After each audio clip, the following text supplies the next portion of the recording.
everyone, and welcome back to another episode of D&D. I am McTwitchosaurus, and we are on episode 3 of our D&D session. I'm so excited to have you guys here.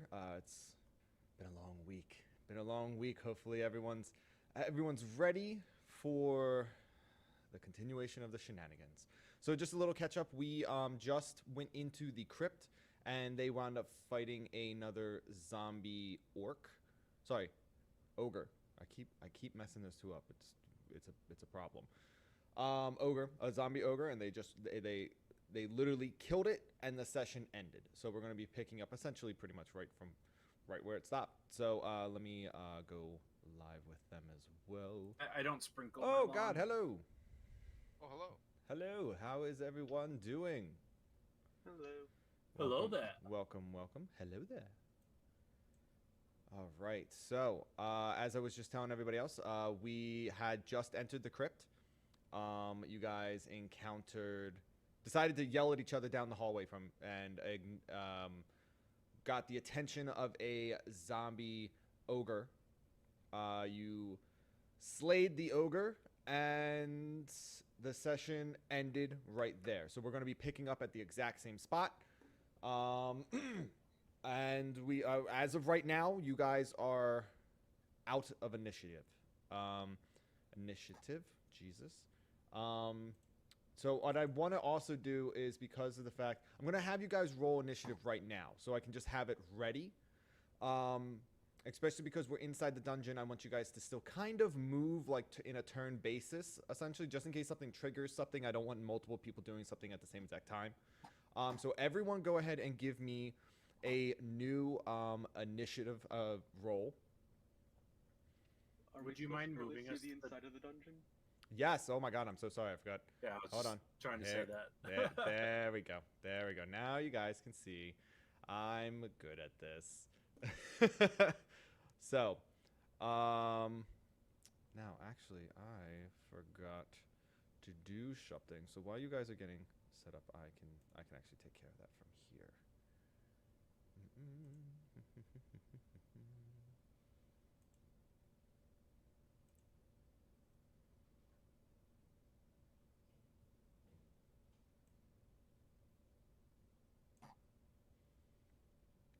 So, why can I never remember where this is? No.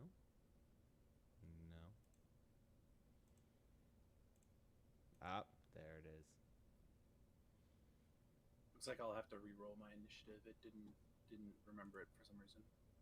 Oh, that's fine. I essentially wanted to do a new one, just so that we're... No, like it. When I just did it, it said that I didn't have a valid token. Oh, okay. You gotta make sure you clicked on your token before clicking on the initiative. That works out. There you go. Okay, wait, what am I supposed to do when it says no valid token again? Click your token. Clickety click. And then you can click on initiative. Okay. So, let me see if I can do this as well and not be an idiot. There we go. Okay, cool. Cool. And I actually got it working now, so that when you guys roll initiative, it just immediately puts it into my turn thingy. So that everybody, it just makes it... Is anyone else concerned that the golem that's dead has a 14.06 as their initiative? Oh, it did that. It did that for everyone to see it. Decimal for it. Oh, it does. So it does the decimal so that if there's a tie. Gotcha. Yeah, that's pretty much just for me. So that if like two people wrote a 14, if two people were to roll a 14, it I can easily just know who goes before the other. That's all. Which was, I thought, was really neat addition. Who am I missing? I am missing Nathan. Were you saying that you can't see your token?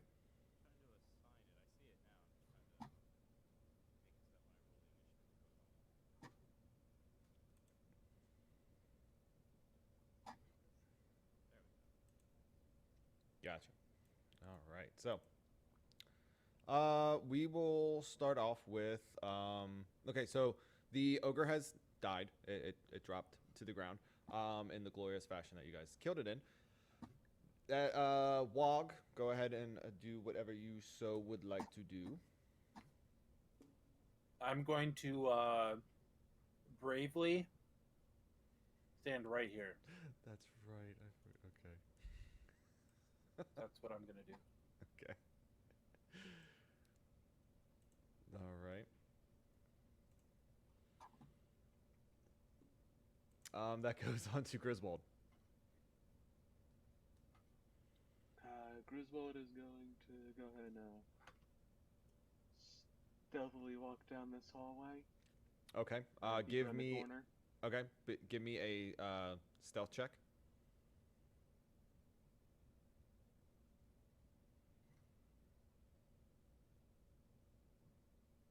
16. Why am I? Oh, okay. That was weird that it didn't update. 16. Okay, so you're quiet as you're walking down, but there is a couple, like, you can kind of hear your footsteps echo just slightly as you're walking.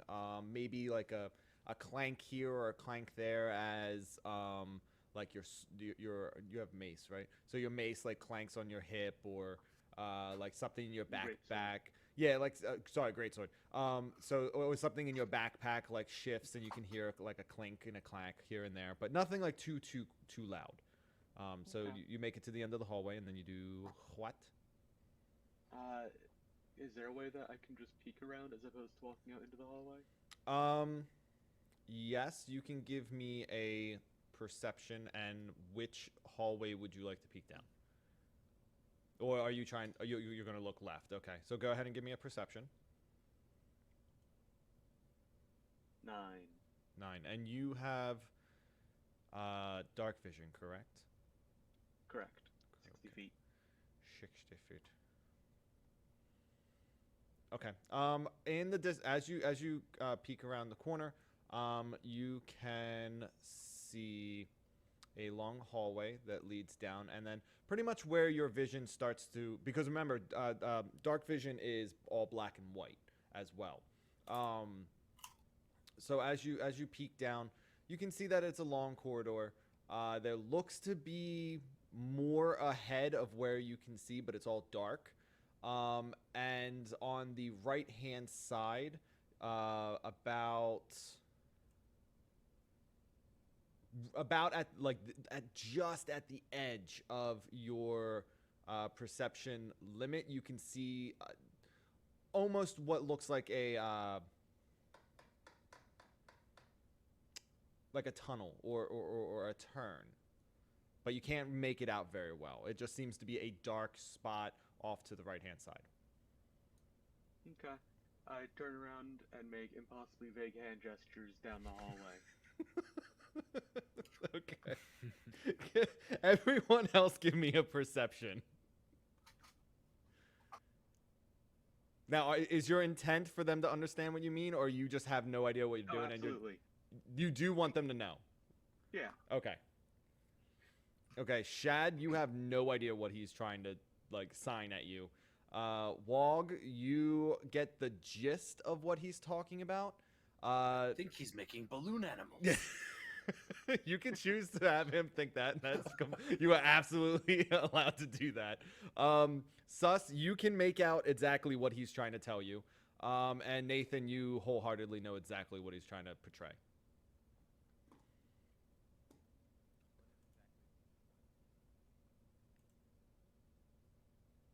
Speak again?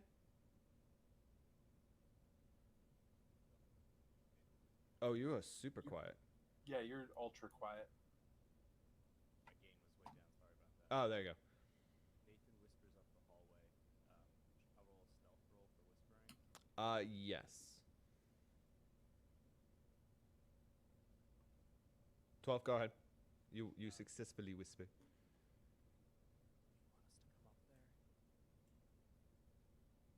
Did you not get that from the hand gestures? No. I'm You new at this. Okay. So that's completely your call. I was going to say that you did understand what he was trying to tell you. You heard that, correct? Gotcha. Cool. Okay. Just wanted to make sure. Now, just for clarification, Griswold, were you trying to tell them to come forward? I was trying to indicate that there was a hallway down here, down in Okay. this direction. Okay. And then there is Am I gonna act out of initiative here, or do I have to go back to waiting? yeah, just go ahead. What would you like to do? I'll hold it till my turn. Okay, then that just goes to Lucian real quick. What would you like to do?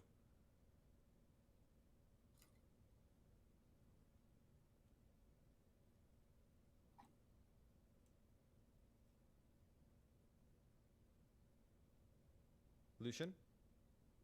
Oh, I'm sorry. That's okay. My internet. I'm sorry. How do I know? Like, how can I measure like how far I can walk? So on the left-hand side, one of two options. One, on the left-hand side, there is a ruler that you can click on, and then you essentially can like, oops, I'm not even clicked on it, so it's not working right now. But you can click at like start on where you are, and then just drag away from you, and it'll put arrows. Or with the normal method of like moving your character, when you pick them up, and then you pick them up and hit right-click, and then you can like show like where you're moving. Either or. And you option. right-click for every Oh. turn you're going to make as well. Yes, thank you. So like as you're doing it, if you right click, you can kind of be like, I'm gonna walk in this pattern. Okay. I wish to as well stealthily or slowly move towards the hall where Grills is at. Do I need to roll a stealth? Yes, roll me a stealth. If you're going to, if your intent is to be quiet, you would wind up rolling a stealth. Okay. It's a made a rocket rocket ship.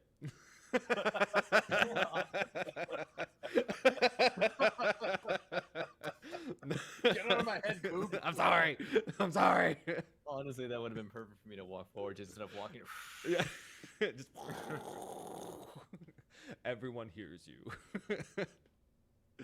Oh man. Okay, you rolled a 12.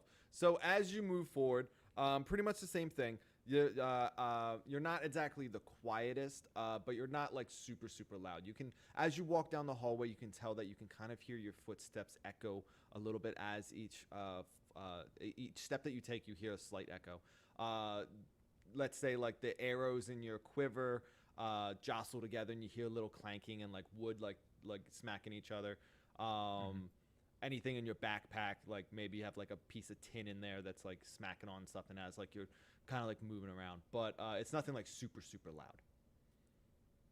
Okay. And just okay, so I'm just gonna let you guys. I'm just gonna remind you guys, just because you may have forgotten when you first came in here, there was 2 other hallways that you guys bypassed without really checking, other than just checking the doors, looking at the doors at the end of them, and then you were distracted by the They checked to see if they could Ogre. open them, though. only one. He just lightly like touched it to see if it was unlocked or not. Oh, okay. Yeah, the other one you just looked at.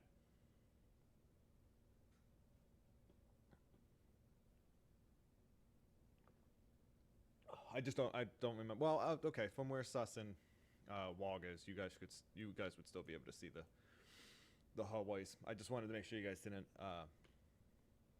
forget that they were there, if you so choose to go in them. Other than that, Lucian, you were just trying to move forward. Was there anything else that you wanted to do? Grizz, what was it that you were saying back there? So my head motions were not effective. Got it. Hallway. No, we couldn't understand you. Hallway. Oh, okay. Oh, I love it. Was there anything else you wanted to do, Lucian? No. Okay. Then that goes to Nathan. Nathan is gonna move up. Right. Just a heads up, you are still like really quiet.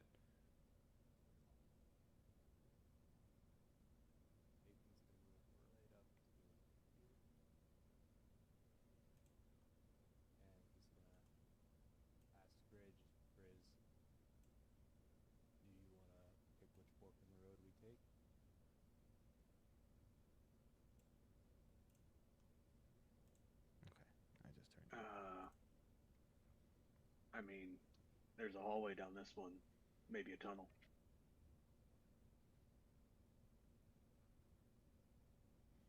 Okay, that goes to Sus.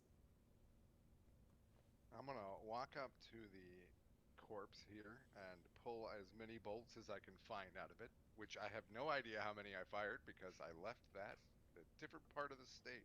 Oh, very nice, very nice. Yes. Go ahead and give me a investigation. Yeah. 4. Look at that. Okay. Hello. So you're able to find 3. Oh, fantastic.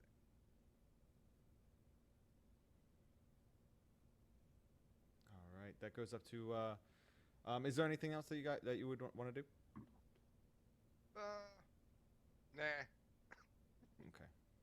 Then that goes up to Wog. What would you like to do? Wog. Oh my goodness, that is not what I meant to do. Here we go.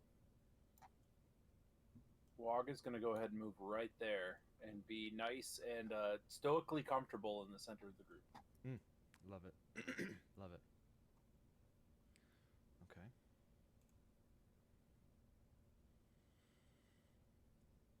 All right. That goes up to Griswold.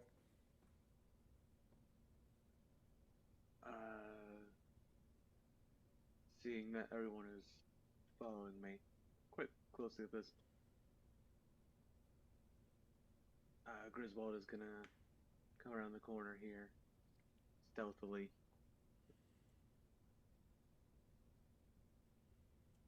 Okay. Let's see.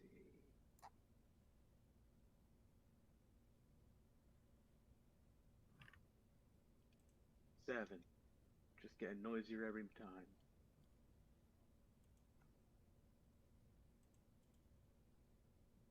Yeah, you're just significantly noisier than you were prior. So I made a slight mistake just because I didn't pull up the thing. But as you can see, the hallways are a lot. There's a lot more illumination in the hallway than you would expect. There are. I forgot that I had put little torches up on the walls. Sorry.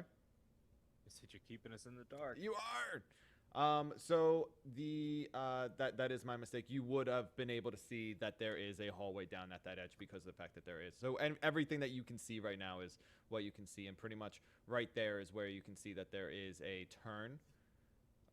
Gotcha. Okay. Okay, so you step up and around that corner. Can I do a perception check down the hall again? Certainly. 23. 23. Okay. So you actually. Is there anything in particular that you're looking for, or are you just looking? What is this thing? What is that thing? You can tell that you can barely see it at the distance that you're at, just for how far away it is, but it appears to be just a pile of bones. Gotcha. And then you rolled high enough that on the ceiling you can see that there is a giant net that seems to be hooked up to a mechanism. Understood.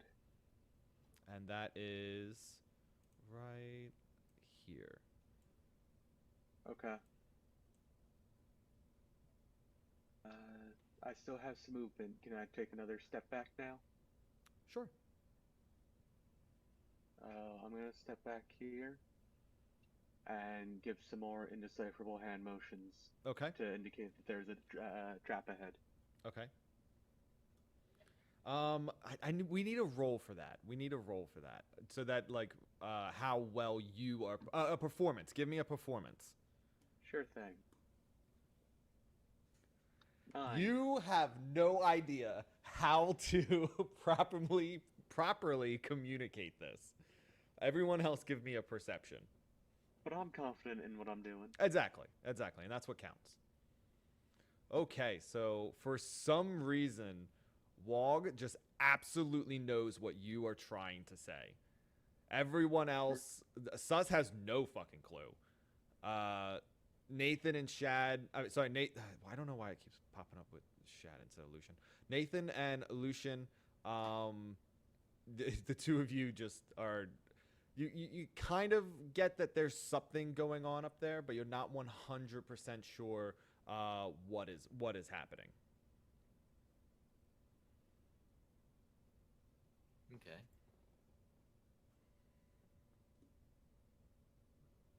And that's the end of my turn, I guess. Okay. Okay. Okay, there it is. All right. So, as soon as you step back around the corner, and you attempt to explain that they like to sign to them that there is a trap up around the corner, to which Wog is the only one that really at this point knows what the hell you're talking about. Everyone can hear in the distance almost as if a rhythmic like gong, but a deeper sound, like almost like a banging, but more of like it reverberates like a gong would. So it's just like boom, boom, boom. And you can slightly feel like you can't feel it in the ground, but you can kind of feel it in your chest as if like the sound waves, like a bass hitting you at like a concert. So you can kind of like feel each of the booms, and then you begin to hear moaning, as if the same like moaning like that you heard outside, moving through the forest.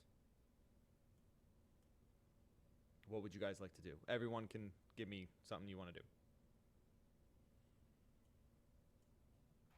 I'd like to quietly investigate. Okay, so give me. Are you trying? Like, how exactly would you like to do this? What are you trying to exactly do? With quietly, I think I would need stealth, but A stealth roll would come first, yes. So go ahead and do that. You are perfect. You are quiet as a mouse as you are doing what exactly? moving forward towards Grizz. Okay.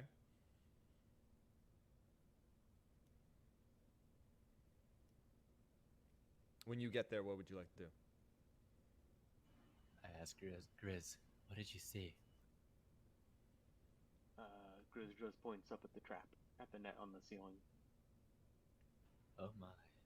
Oh my. Oh my.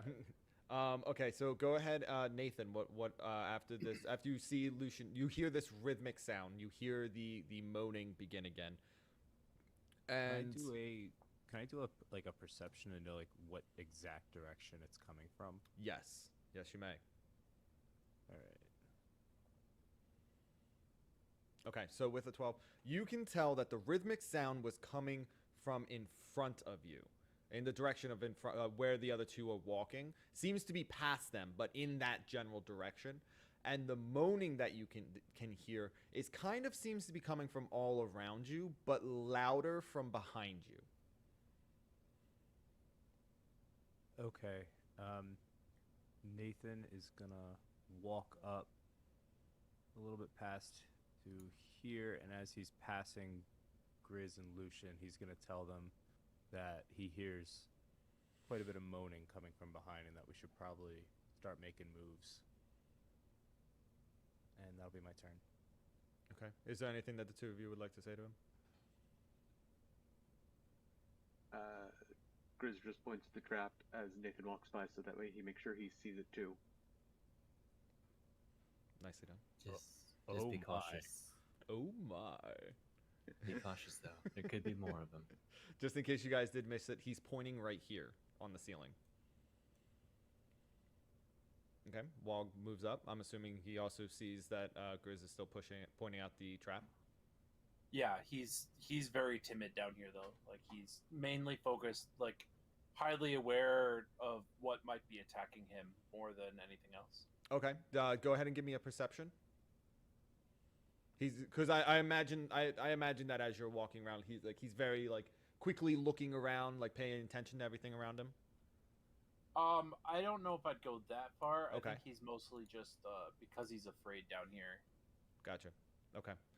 So with you rolled really really nicely. So with that perception, you can wholeheartedly see the trap that they are talking about as you approach them. You can hear that the gonging kind of sound seems to be emanating from behind this, deeper behind this door, not directly behind it, but in that direction behind this large, enormous door that's here. It seems to be almost like two separate doors that would open up. It does go about 10 feet up, so it's a very large door. And all of the majority of the zombie-esque moaning is coming from the room that you guys left. Am I not able to perceive where that's coming from? If you give me a perception, and like if you just like walk away, then you're just walking away, not really paying attention. But if you want to give me a perception, you absolutely can. Sure. Let's So do it. yes, you can. You essentially you can, being the position that you're in when you're like kind of like trying to figure out where the sound is coming from. You can hear that it seems to be coming from directly behind you. Oh, from the stairs? From the room directly behind you. I can't tell if it's coming from those doors or... I'll say, you know what, you rolled well enough that you hear it coming from behind you, and you turn to like look into the room, right? Mhm. Okay. You can see that the corpses that were laying on the ground, some of them have begun to move and are in the process of getting up.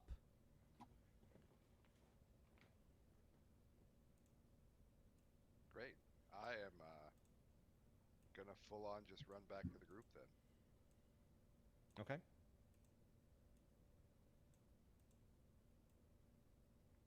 Should be at least here. And there's no point in being quiet. So be like, hey guys, we left a room full of walking corpses back there. We should probably take care of that. And that's addressed. Everyone can respond as you so choose. Chris starts to make his way down there. Nathan says, "Hey, why don't we try to get this door open? Put a couple strength checks on it, and see if we can get behind it." I agree with that statement. Grizz, you mind helping? Fine.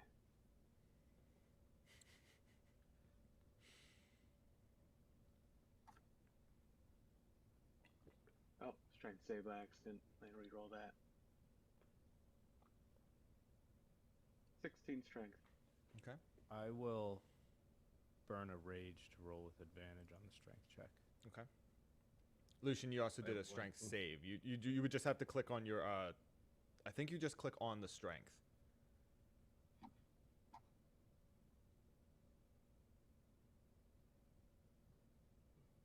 Ooh, nice advantage on that. Yeah. Very nice. Is it just the two of you that are going to be trying to force your way through this door? Anybody else trying to help? I think my character be fully fixated on the zombies that are coming towards the group. Yeah, and I have no interest in opening the door. But I will touch this turtle and make him light up. Right. How long does that last? 1 hour. 1 hour. So he should still, and it's bright light, correct? I think I'm still lit up because when I stepped up, I lit up each hallway in both directions. There are you are able, as you step around those corners, there are torches in the hallways. So that's what it's enabling you But to I see. can see like all the way out to like here. Yeah, and that's because you're seeing the range of the torch that's giving off light. Oh, Now, okay, yeah, now you emit light as well. Okay. So, why is this? Jesus, thank you. Okay. So, you guys, so you stack up on this door, and the two of you begin to the three of you. Sorry, the three of you begin to try to force your. Are you trying to push it? Or are you trying to pull it? Trying to just wiggle it, slam yourselves into it. Yeah, wiggle it. Make sure that see what the weakness points are and pull on it. Okay. So as you reach out, all of you, as you reach out, the second your hands are like just about to touch the door, you can feel as if there's some sort of barrier on the door and you're unable to actually make physical contact with the door itself. I hate magic.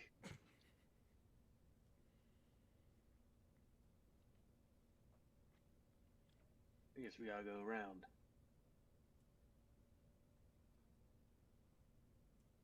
Seems like it. I guess so. Anybody want to pick a fork?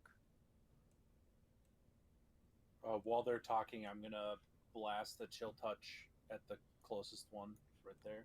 Okay. Where'd you go? There you are.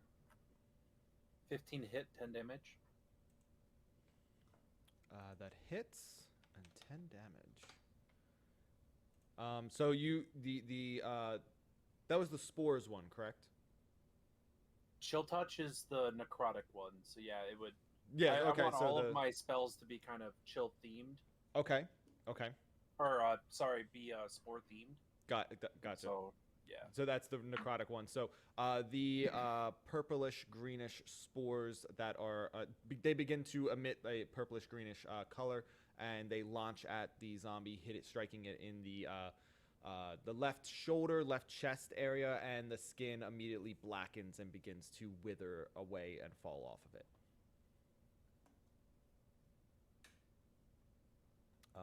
That goes to Griswold.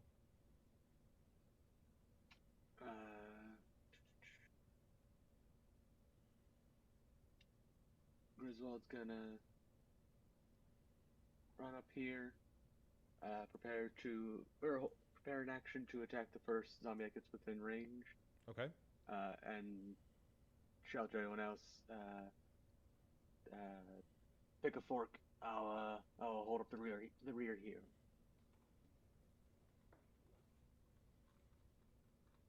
Okay. That goes to Lucian.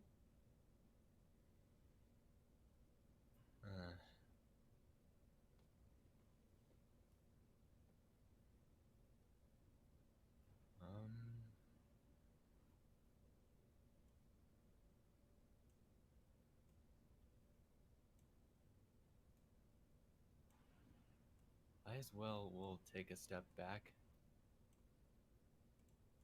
just to prepare myself. Okay. What you're just gonna take a step back and that's it? Yeah. Okay.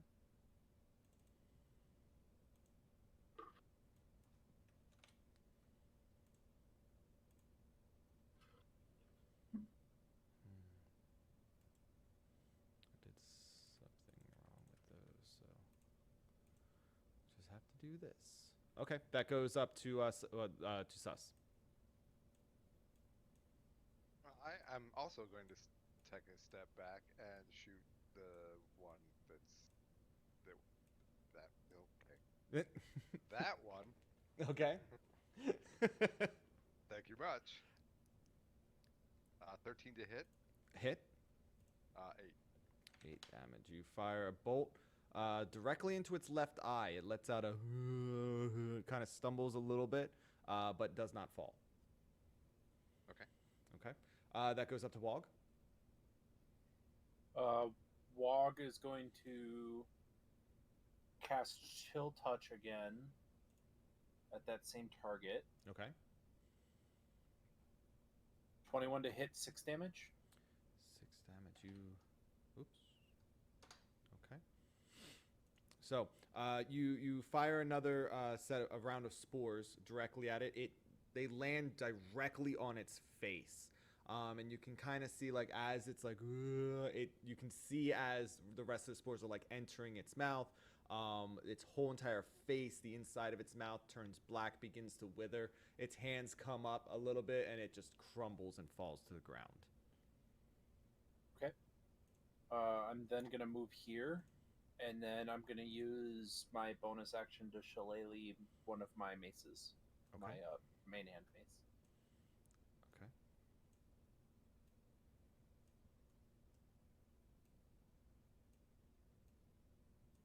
Give me a perception.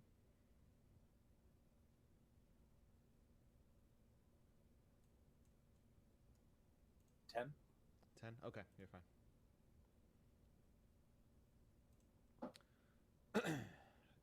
So you can hear down the hallway that you just stepped kind of around. Essentially to your, I'm assuming you're looking south, so to your left. Left? Yeah, left. You can hear kind of like the clank of metal, almost like as if like you're smacking two bones together, like kind of like a shuffle down the hallway. And you can see that two skeletons have stepped around the corner and are now looking directly at you.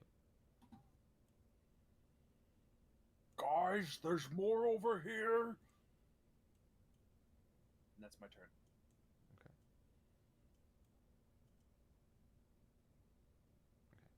So I moved him back. There you go. Okay. They move up. And then that goes to Griswold.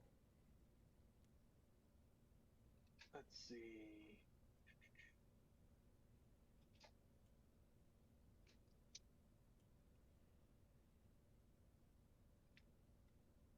Oh, I don't know.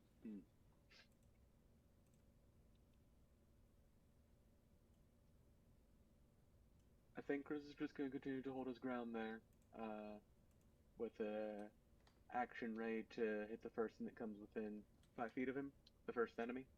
Okay. And shout out to everyone else. They look like they're closing in on us. We should pick up range quickly here, or just all be prepared to fight these guys. Anyone like to respond or anything along those lines?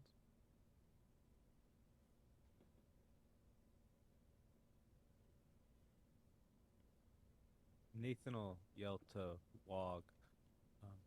How many do you see down there? G2. Okay. That goes to Lucian. I take notice of the one in front of me and take my shot. Okay.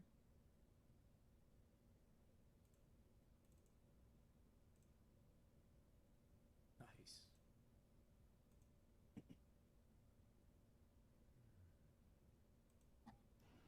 18 and 11. 11 damage. Okay. You sink an arrow directly into where its heart would be. It seems to stumble a little bit, but doesn't really seem to be too affected for being shot in the heart. Okay. I end my turn. Okay. That Nathan, it's up to you. Nathan will move down to here. And he's going to throw a javelin at the one that Lucian just hit. Okay.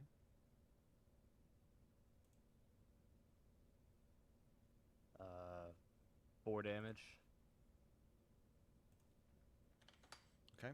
As you throw the javelin, it zips by and catches it in the left side, tearing straight through its essentially like the love handle area. It just goes straight through and sticks into the wall.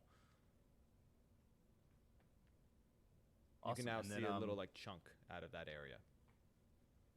Nice. And then Nathan's going to just ready an action for the next one that comes within 5 feet. So to ready an action like that, you would have to waste your entire turn. So being that you, I being thought that you you've do it already as a bonus. no. Okay, cool. Then that's my turn. Okay. That goes to Sus.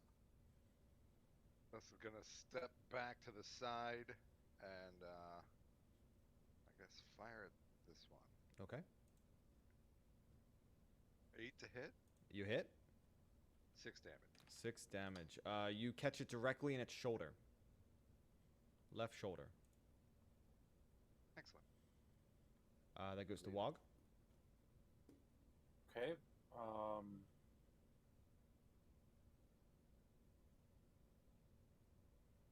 Wog is going to 585. This one, I'm not on the ping one. This one here is the one that got javelined, or was it this one here? It was the first one you pinged. This one? Yep. Okay. I'm going to use my bonus action to shillelagh my offhand. Okay. And then I'm going to use my main action to chill touch the one that's pinned into the wall. Okay. 10 to hit, 12 damage. 10 to hit, 12 damage. You successfully hit and kill the creature. You fire your spores.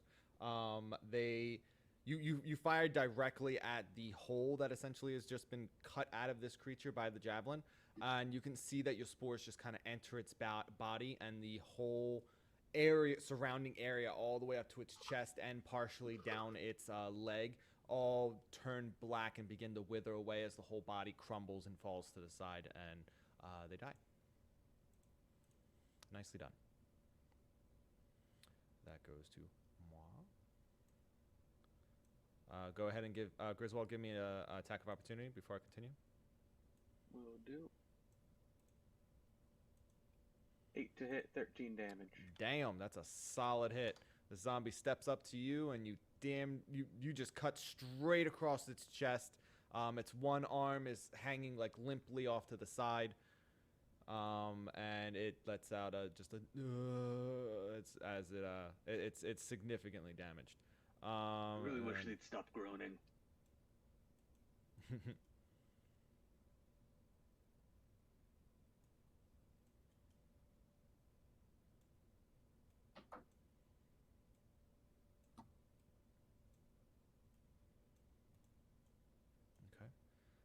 Then they are going to. You're going to have 2 attacks on you.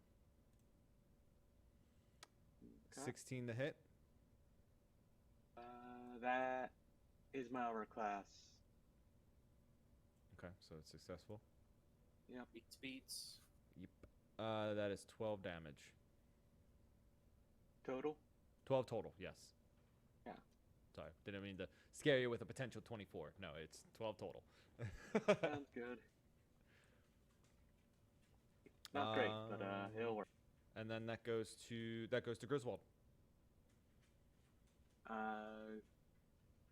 Grizz is just gonna swing at the one he hit with the opportunity attack. Okay. That is a dirty 20 and 14 damage.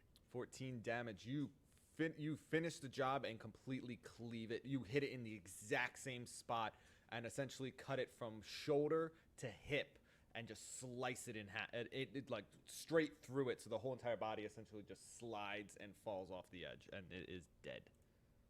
Awesome. And then I'm going to Second Wind.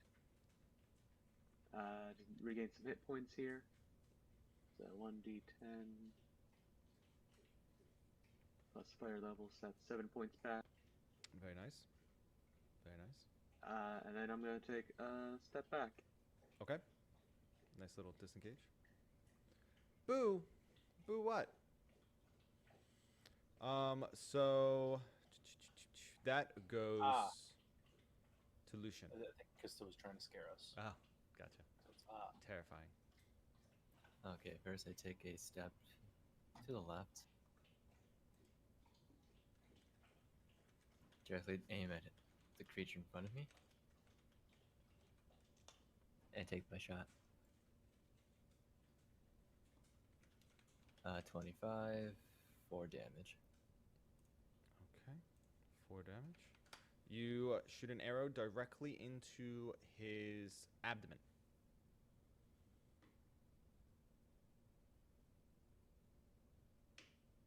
And I end my turn. Okay. That goes to Nathan. Alrighty, Nathan steps up here. great axe attack on him. Okay. 16 for 11 damage. 11 damage. You you successfully cut his right arm off, and it just flops to the ground. All right, and that's my turn. Okay. That goes to Sus. Okay.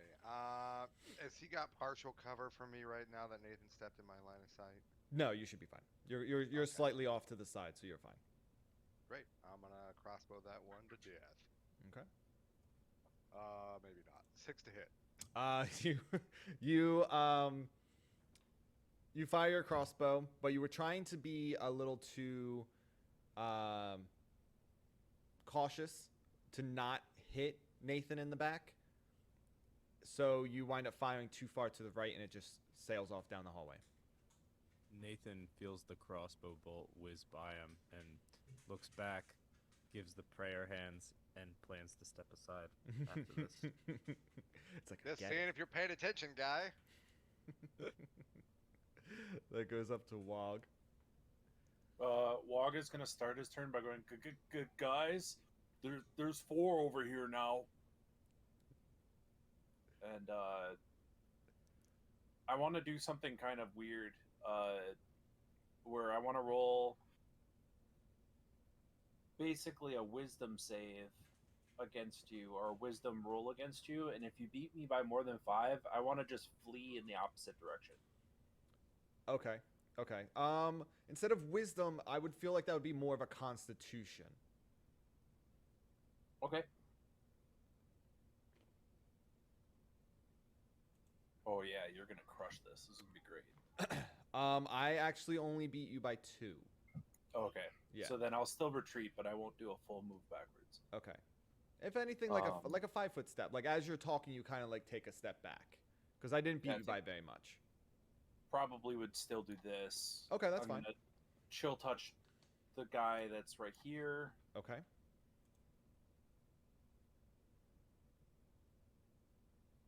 Eight to hit, 6 damage. Okay. Can you link the chill touch for me? I just want to see how they word it.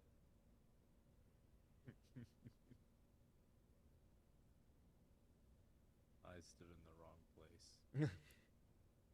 No, I just want to see, like, when it comes to like the spells, sometimes spells doesn't really matter if like it has partial cover or something along the lines, but being that you're directly in front of him, I just want to see if he does get the AC boost or something along those lines. So the spell equivalent of attacks count as like melee attacks.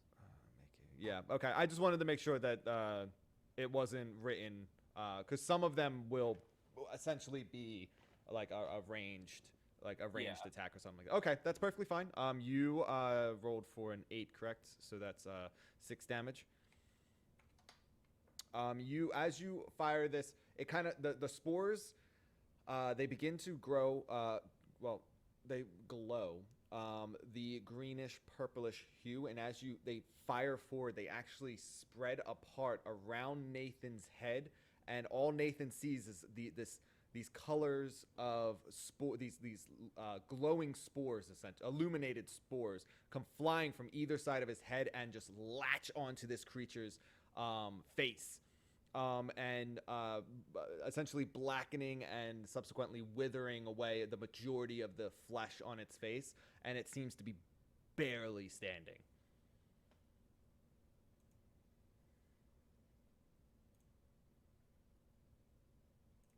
Then that goes to me. Nathan, you may react if you so choose while that's happening. Would I be able to like take a step backwards? As far as movement, no. But like if you were to like yell out or like say something as this is happening, that's perfectly fine. Yeah, I'll yell back to the team. Pick a route. I'll finish them, and I'll follow behind. I hate how this works. Trying to move, pick and drop the characters. It like moves the map if you don't do it right, or you wind up pinging. Okay, so you guys can see that the skeletons move closer towards you down the hallway. And the zombie that is standing in front of you, Nathan, is going to take a swing at you.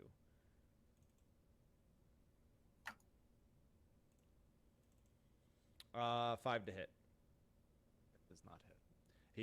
He's after watching like the majority of the skin blacken and wither away off of its face, it kind of just like swings its one good arm at you, like half-heartedly, just kind of like goes flying in front of you, and it's just like, and then that goes to Griswold.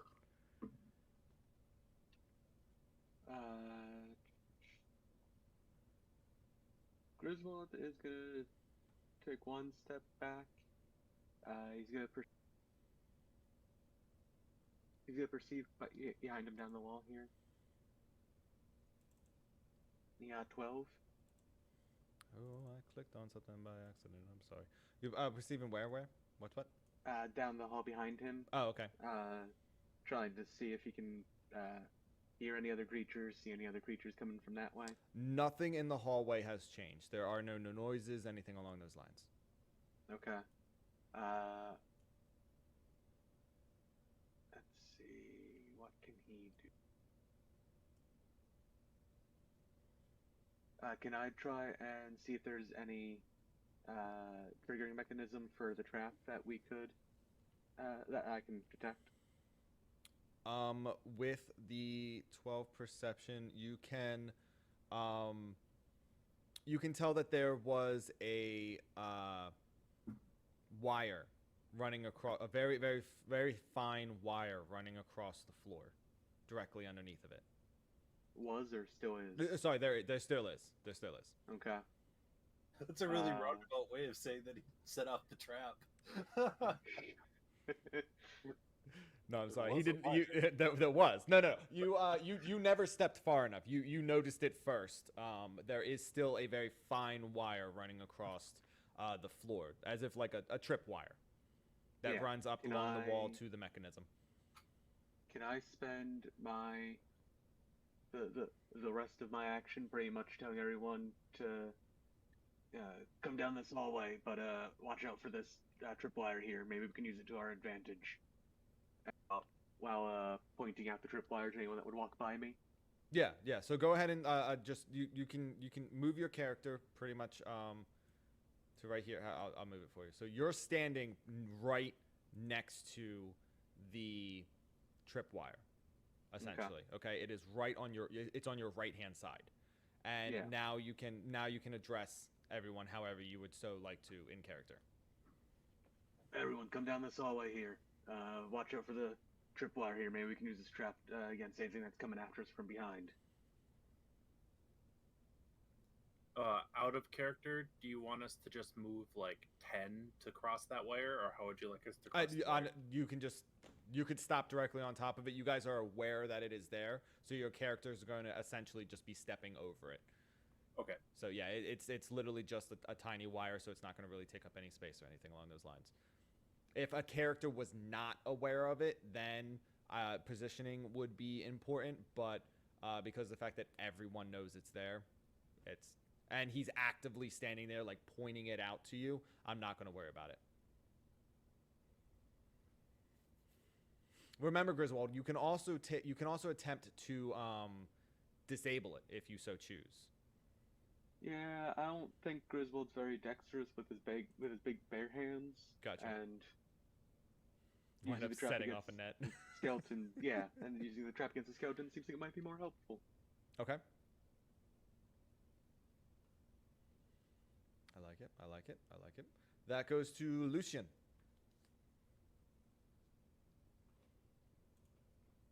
Is that creature still alive, out of character? Which creature? The one in front of Nathan. Yes, it is. Okay. You can see that it's barely holding on. It's not doing great. All right, I take my chance to finish off the creature, but I have to take a step to the side. Okay. And then I take my shot.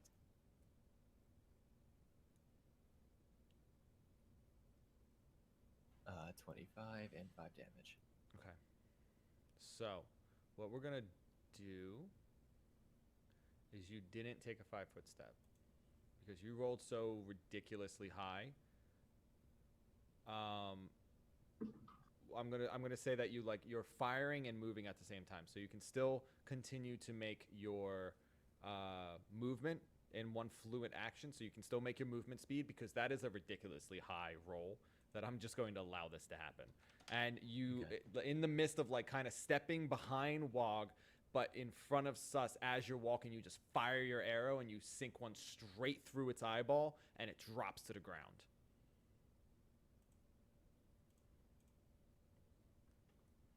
And now you can move your character As if I'm. you are still moving. Like, you can move your full movement action if you so choose. Okay. After that, I just follow Grizz. Do I need to like be aware of where I'm walking though? No, because he's actively pointing it out to you. Oh, okay. Yeah, he's intentionally standing directly next to it, pointing the wire out to you.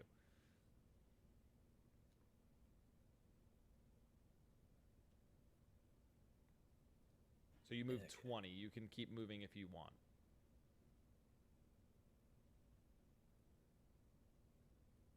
Let's see. Yeah, I'll end right there.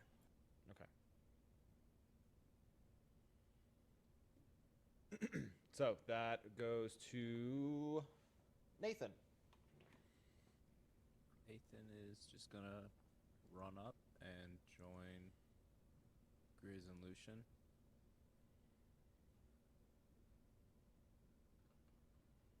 And could I just take a turn to do a perception check down the hallway? See if Sure. I see any more traps, like specifically looking for traps. Absolutely. Oh, I did with advantage. That's sorry. fine. I'll just do it on the first one. You're so busy trying to focus on the trap that Griswold is pointing out to you that you're not really able to see anything that like stands out or anything that looks suspicious. Okay. And then can I take my bonus action to dash up a little bit further? Sure. Well, essentially that would be your second action, not your bonus action. Got it. Cool. Yeah. Which means I'll also be out of rage. Okay. All right. And I can see that there's a path Whatever to the left here. whatever you can see, you can see. Great. It looks like a staircase. So that same thing. That's just kind of how like the map wound up turning out. With anytime Okay. you see the staircases or anything like that, it's like 1 or 2 steps. Yeah, it's not like a full staircase. If it is a full staircase, I will point it out to you. But in this one, there's only like maybe 2 somewhere that I would actually like say that is a staircase. Cool. Nathan looks back at Grizz and Lucian and says, there's a way up right here. Maybe one of you guys can get up and check it out on the next round. Okay, so And that's my turn. okie dokie. So that goes to Sus. Well, I am gonna head that way too, and I'll just pass by the turtle here and say, "Take it easy, turtle guy." And I'll head over right there. Okay. So you move your way up. You step over the wire as you watch Nathan do as well, passing by both Lucian and Griswold, and that goes to Wog. In my awesome stoicness, I'm going to use my normal movement and then consume my action to double move. So I'm basically 500 pounds of turtle sprinting down this hallway. Okay. With a slight panic. Yeah. No. Slight amount of stoicism. Stoic. That's right. I'm sorry. Yeah. No panic. There's no panic. Stoicism. I love it. Yeah, stoicism. Okay, so you hastily move down this hallway, stepping over the wire that's being pointed out to you actively by Griswold, and you make your way to the pretty much up to the edge of the following hallway. So that goes to one. And as I ran by like Lucian and Griswold, they can hear that beer and vomit mixture like sloshing around in my shell. Or they hear sloshing. They don't know what it is, but they hear sloshing as I run. Okay.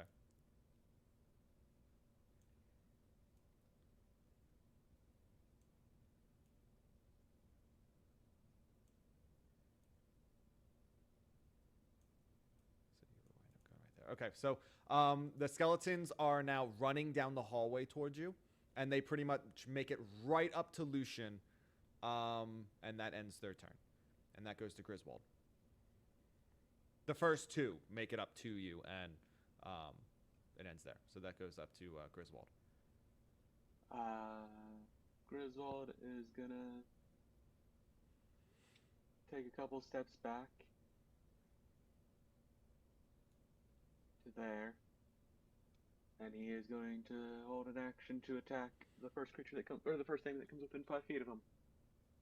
And he's gonna nod to Nathan as he comes down the hallway and hold out here with me. Wait for everyone else to get back.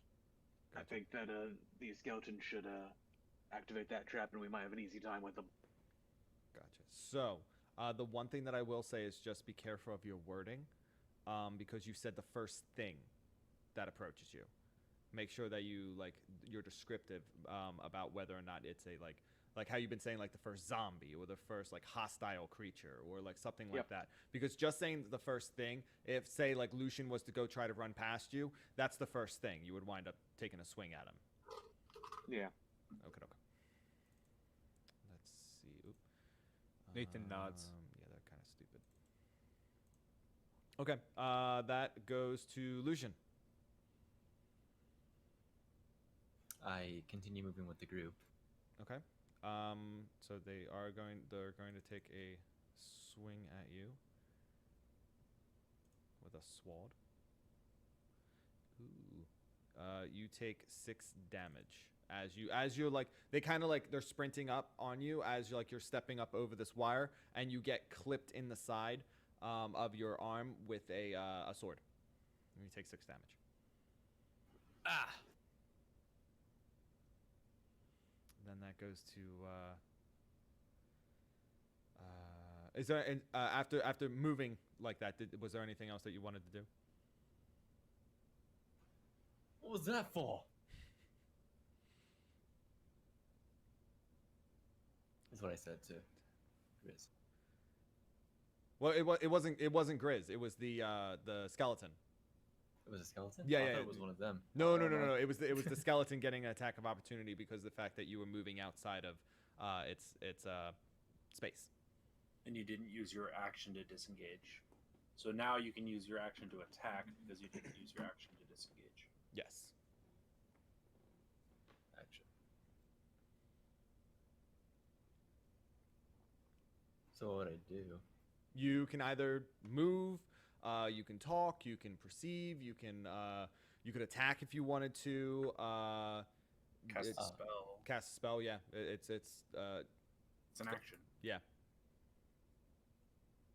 I'll just move. A second time? Yeah, or, second okay. time. Do I need to roll anything? Nope. You're just you're moving.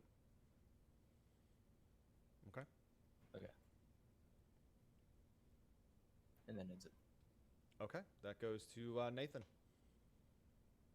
Nathan is going to ready an action to attack the next hostile creature that comes within 5 feet of him, but he's also going to use his. Can I still use my second action then? No. You. So to ready an For my action. whole turn. Yes. It's Essentially, full turn. you are just. Got it. That's what you're doing. Yeah. Cool. So that goes to Sus. Well, Sus is just gonna keep bailing. Suppose he'll get to right behind Lucian and say to the group, "Hey guys, hope this trap works." And that's it. Okay. That goes up to Wog. Wog is going to, I guess, neither of them have been attacked, right? No. Sorry. I'm gonna go ahead and chill touch this one then. Okay.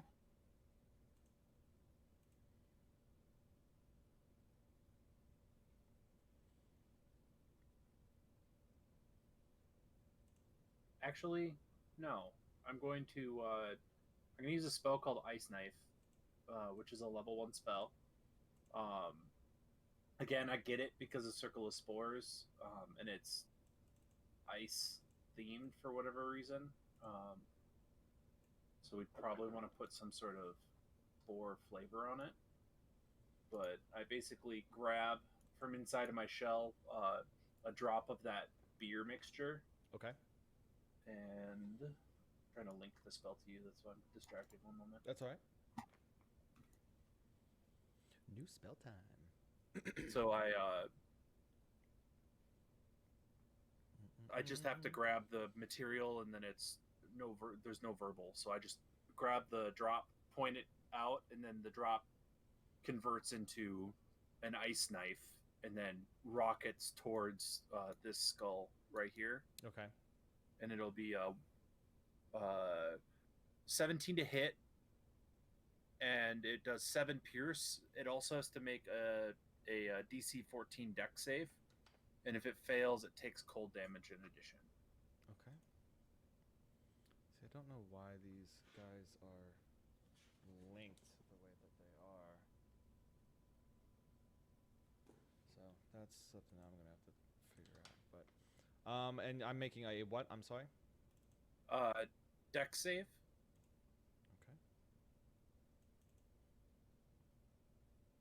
Okay. He succeeds. Okay, so just the 7 piercing then. Okay. All right.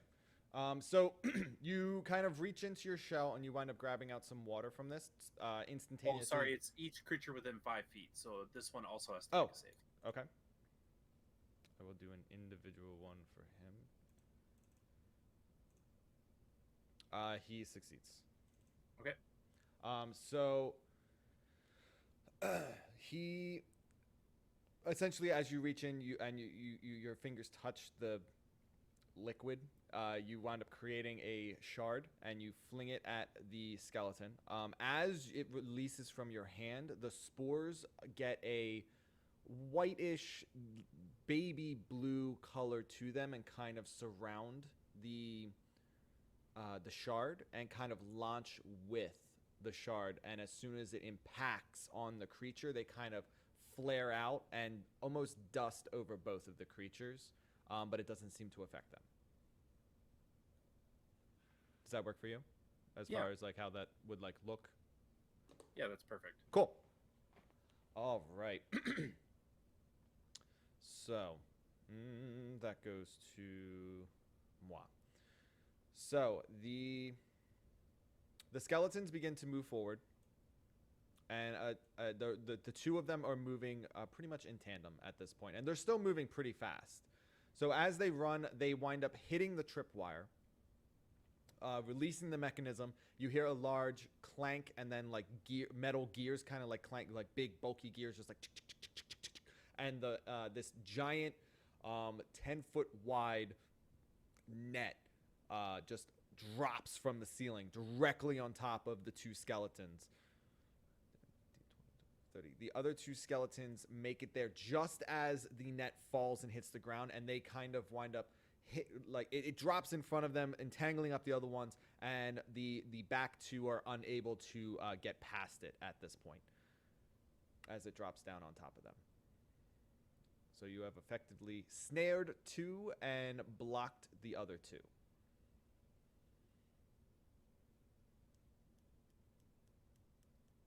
That worked great. That goes to Griswold. I'll be honest, I wasn't expecting that to work so well. I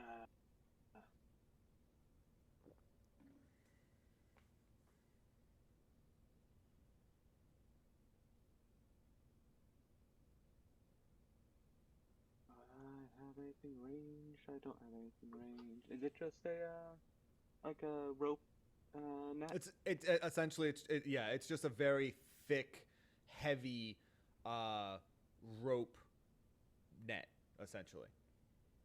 Grizz would like to take this opportunity to take a couple steps forward and use his tinderbox to light the rope on fire. So, in order to do that, being where it fell down and being the fact that they're standing up and it's kind of like wrapped around these creatures, you would have to be within like the 5 feet of them to reach down and try to ignite this. There's not much off outside of it, because remember, you're standing inside of a 5-foot square, and then there's another 5-foot square in between you. So it's the net's essentially on the furthest side of that 5-foot square in front of you. Would they be able to make an opportunity attack against me when I move out of that range then again? No, they are currently restrained. Okay. So then, yeah.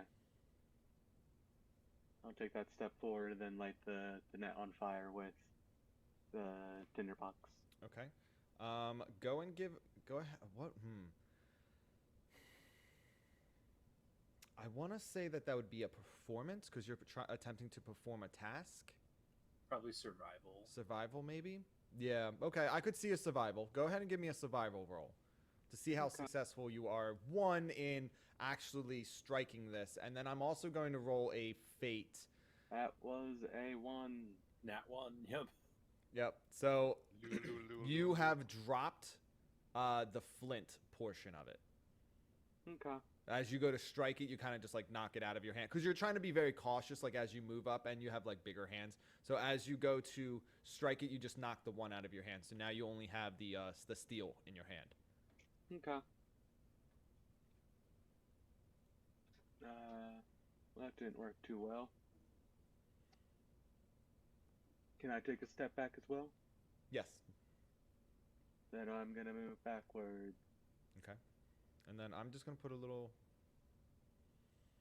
You don't need to put it there. I will not be going to retrieve it. Okay. Then just make sure will that... not think of it. Okay. Then just make sure to annotate in your inventory that you don't have a flint and steel anymore. You just have the steel. Or the tinderbox minus flint. Okay. Cool. That goes to Lucian.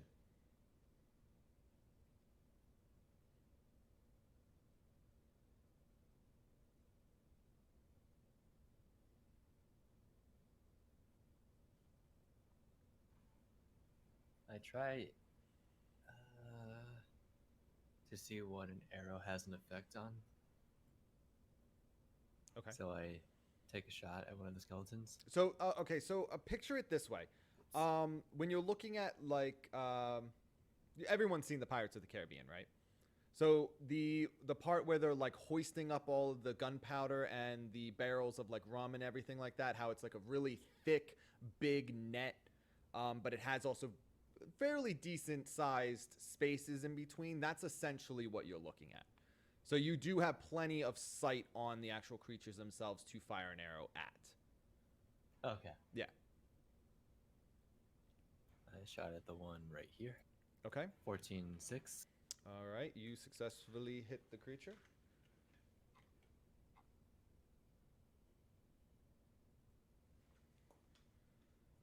Okay.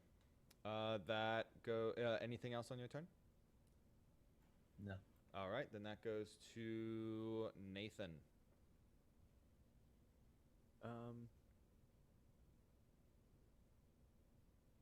I think Nathan isn't too worried about these guys, seeing as they're all tied up and are probably going to be a lot slower than them.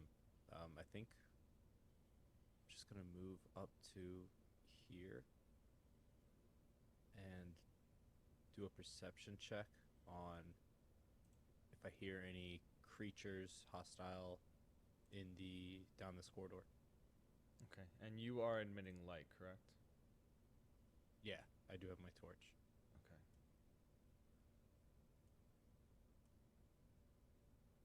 So, la-da-dum. Okay. So you are looking essentially down the hallway, this direction? Yep. Okay, so you are... You can see that door at the end, correct? Yeah. Yeah, okay. Just wanted to make sure I'm seeing the same thing you are. So, you can see that there is a closed wooden door. I believe it's a wooden door. Let me make sure I'm not giving you false information. Yep, you can see that there is a closed wooden door, but you can't really. You're not really hearing, other than the skeletons that are behind you, obviously struggling, clanking, and trying to get out of the net. There doesn't seem to be any sounds coming from in front of you.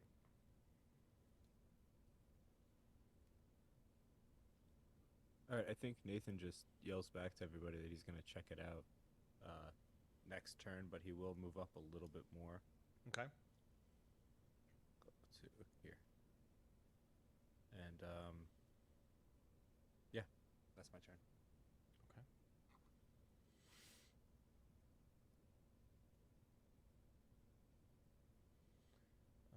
Okay. Okay. So that goes to Sus.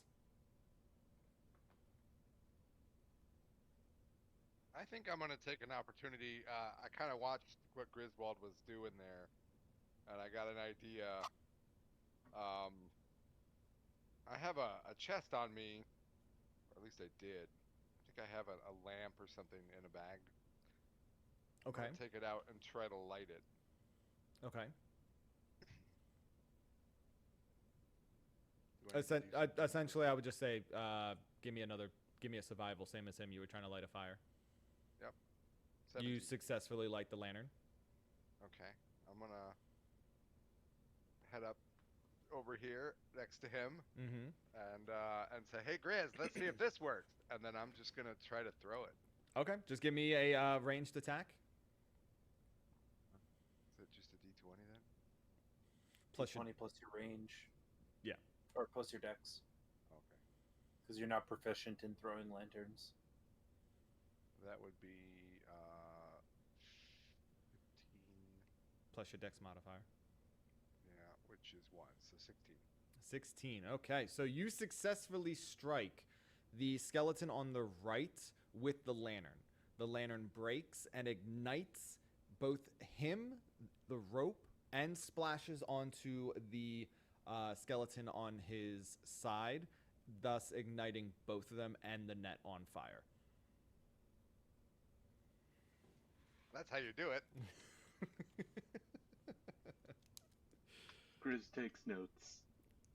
Literally pulls out a pen and paper, well, a quill and paper, and starts writing notes. Okay. All right, that goes up to Wog.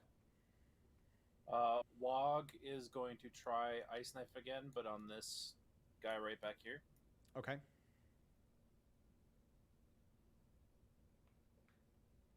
Uh, 8 to hit, and then the DC 14 either way, whether they hit or not.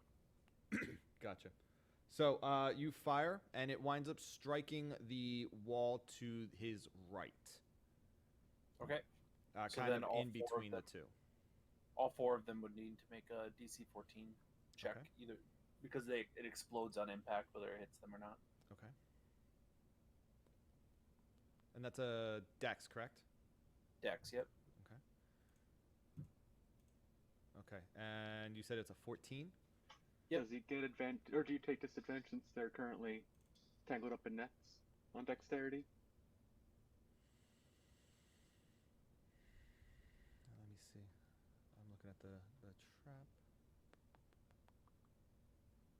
Yes. Because they are currently being restrained.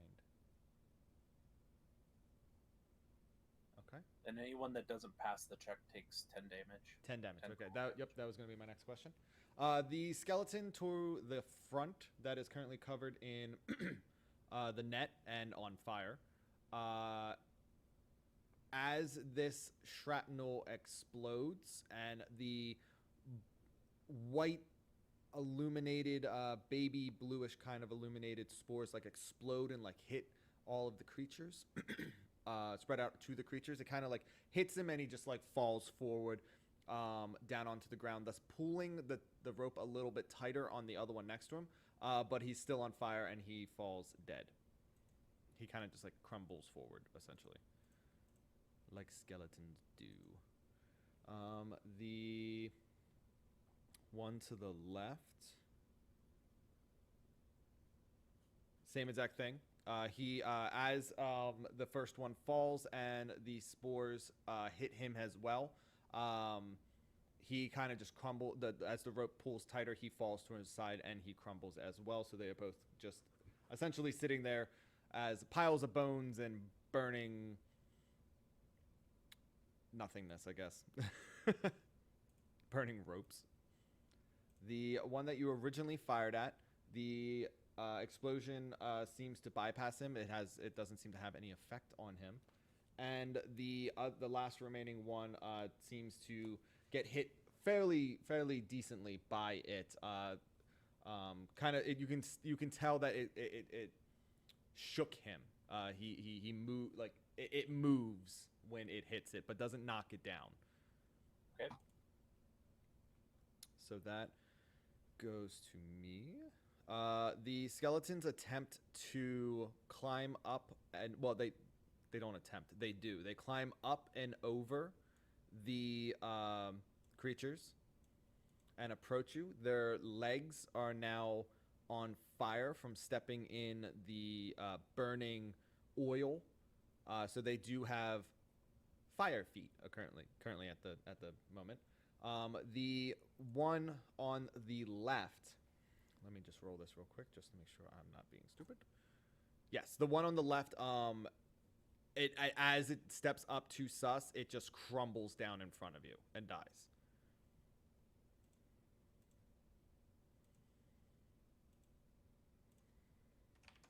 And the other one seems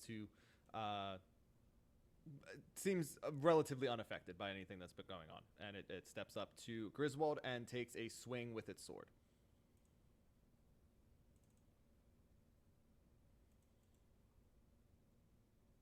.23 to hit. That hits. 5 damage. Okay. All right. That goes to Griswold. Griswold is just gonna go ahead and swing at the skeleton right in front of him then. Okay.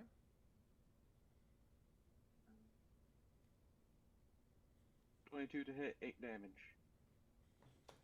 You are successful. 8 damage, you say. He Yep. crumbles under the impact of your sword. Awesome. That's not the right thing. There you go. And you still have a movement left if you so choose. Yep. And I do choose. I choose. I'm gonna go right over there. Okay. Anything else you would like to do now that before you end your turn?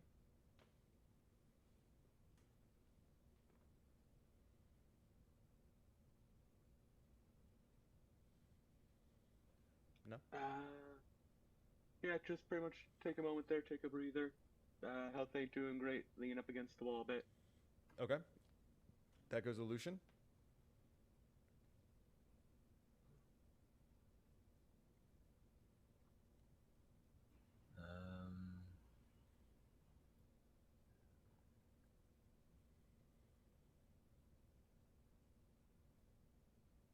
As curious as I am to follow the rest of the group, I want to see what's beyond the hallway. Okay.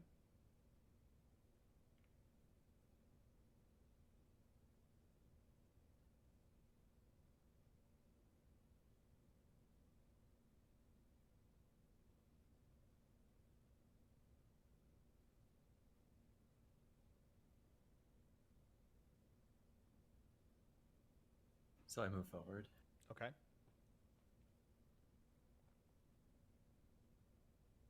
And to look around, do I need to roll? Perception. Perception is eyes. Investigation is hands. Okay. And I look around. Okay. 17. So you can see there is directly next to you. You're standing essentially next to just a pile of bones. You can tell that from looking at the skeletons, when the skeletons crumble, it seems to be enough bones for about 5 or so's bodies worth. just kind of like thrown into a pile, just stacked up, essentially. Okay. In front of you, there is, off in the corner, there is a stone statue of a human warrior. And there's nothing in the bone pile, right? Nope, just bones. Just a bunch of Okay. bones.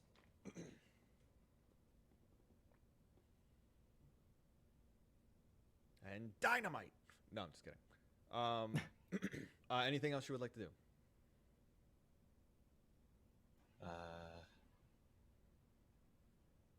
Let the ones behind me know.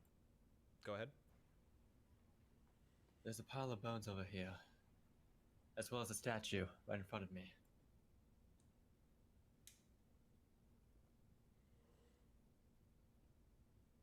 Everyone just gonna ignore him. You don't have to respond. Just whether or not. Grizz is currently taking his moment. I'll just nod. Okay. And then end my turn.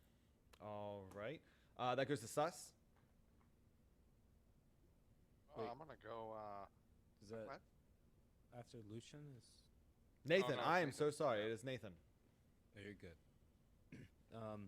Yeah, I just wanted to. Nathan's gonna walk over to Grizz, let him know about the door, and he's gonna do a cure wounds on him, and Okay. just say, "Sorry for leaving you back there, buddy. I thought we were gonna keep moving on."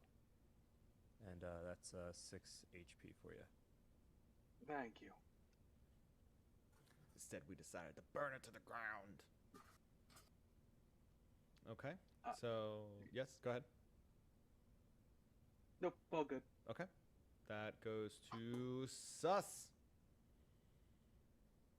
Well, I enjoyed watching them play with doors the last time, so I'm gonna head over here to the stairs.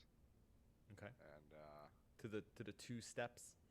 yep, to the 2 steps, so I can watch them play with this door over here. Okay. And then I'll just encourage them. It's like, great job with that other door. Let's see how you do this one. Love it. Hi, And Cooper. what? Hey, Cooper, how Yes? much experience have we gotten so far this session? Oh, math. I know. You bastard. I'm just so close. You bastard. You're a bastard. We'd have to rest anyways. We would. So what's that? Divided by, there's 5 of you. You've received 80 experience each. Awesome, that does put me at the level up once we take our nap. Nap. Nappy poo. 900, right? Is level 3? It is.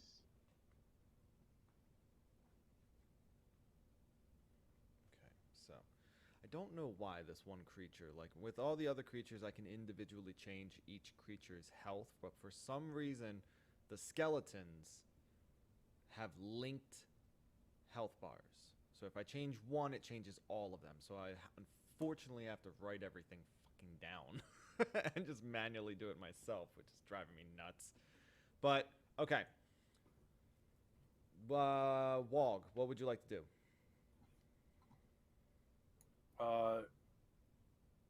One step.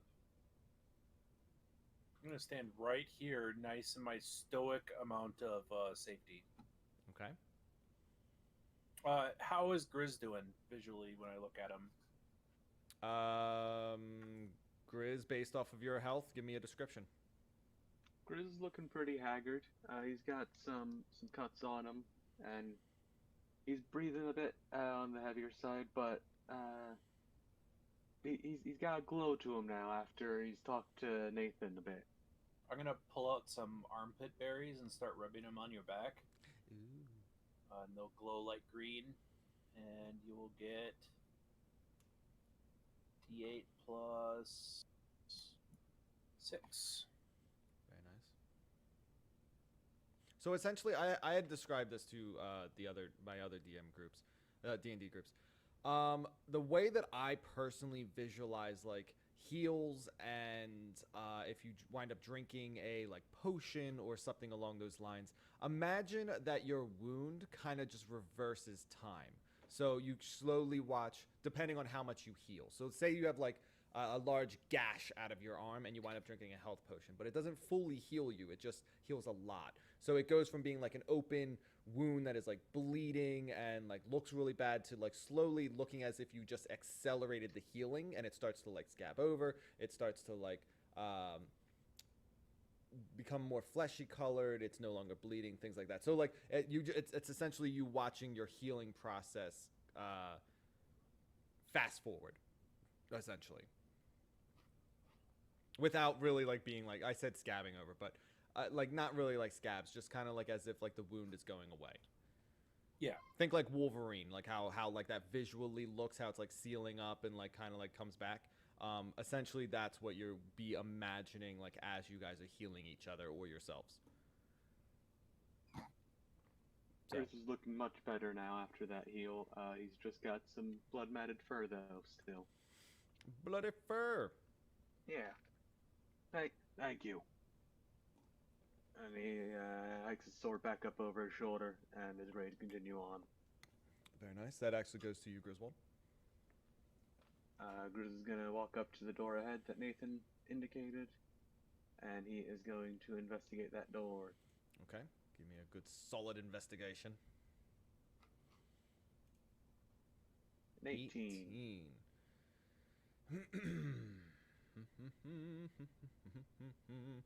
Okay, so let me read exactly. Okay, so as you step up to the door and you are you're investigating this door, you're really like looking at it, looking at the different details, things of that nature. As you step up, right before you take a final step forward to be right in front of the door, directly in front of the door, as sticking up above the regular stones seems to be a stone-colored switch that looks as though if it was stepped on or if you were to open up the door, it would wind up triggering it. Okay. Can I take a look around the walls for any traps there? You don't. That's the only part of it that you realize that this is a trap, but this is like the trigger of the trap. It seems to be below the ground. Gotcha. I point at it and then make some more undecipherable hand motions. Go ahead and give me a performance. Yep. 7. So you're able to essentially like point at the ground, but everyone give me a perception. Everyone except for Lucian. Grizz, you know that you're supposed to have a balloon to make balloon animals, right?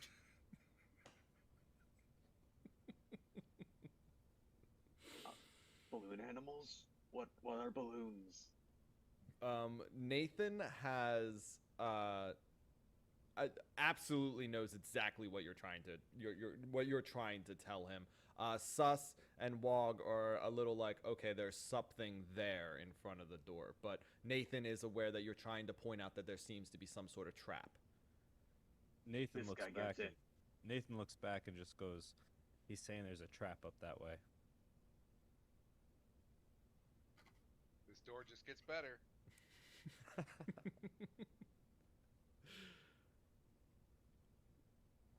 Would you like to attempt to disable it, or do you want to just leave it alone? Grizz is gonna walk back down. These hands are no good for disabling traps. Fingers are too big. Just use a stick. Just His, poke it. his hands are made for fighting, but trap's not what they do. You can feel free to poke it. Oh no, I'm good watching, thanks. Okay, I thought so.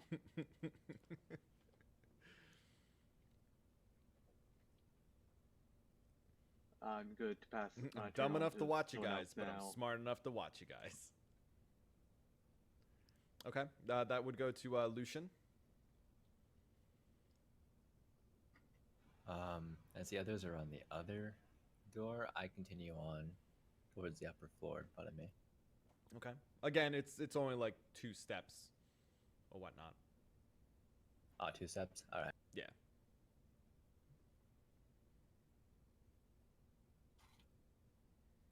I can move again, right? Yeah. can move up to your full movement speed. Yeah, 35. Okay. Okay. So as you step in, you are able to see that. Actually, give me a perception. Okay.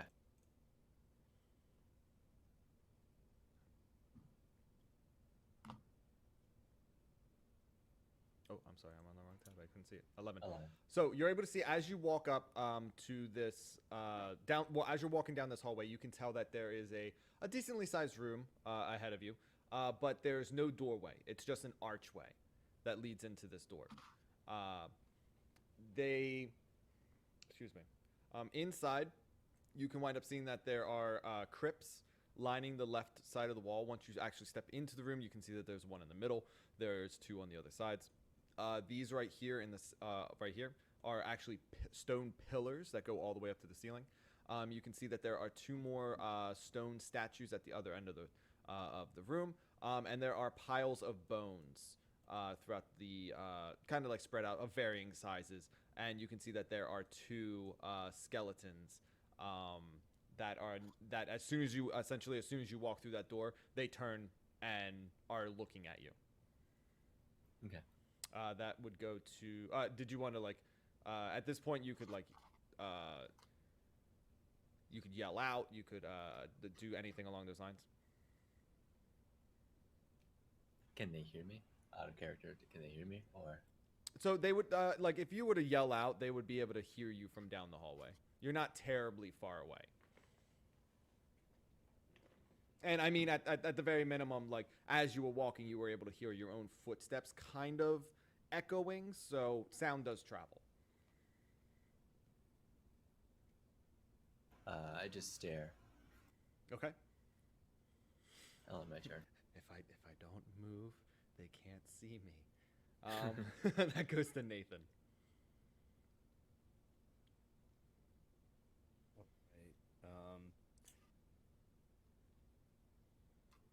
Nathan looks back at the door, knows it's trapped, looks at everybody else, looks around, and then he goes, "Where's Lucian?"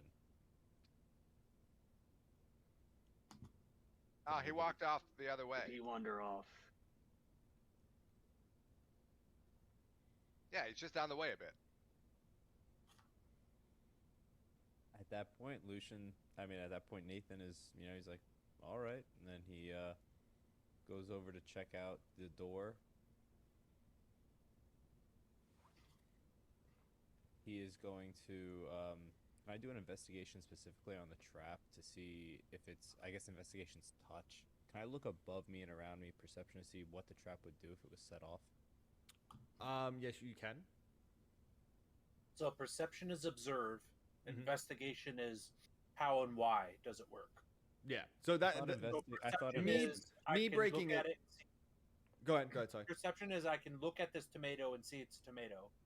Investigation is finding out that the tomato is a fruit and why it's a fruit. Mm-hmm. Do you have to touch to be able to do that, or can you do it with You don't. your eyes open? You don't have to. I just the way that I like simplify it is if you're trying to actually like physically touch something and like rummage through something like a drawer or something like that, I have you use investigation.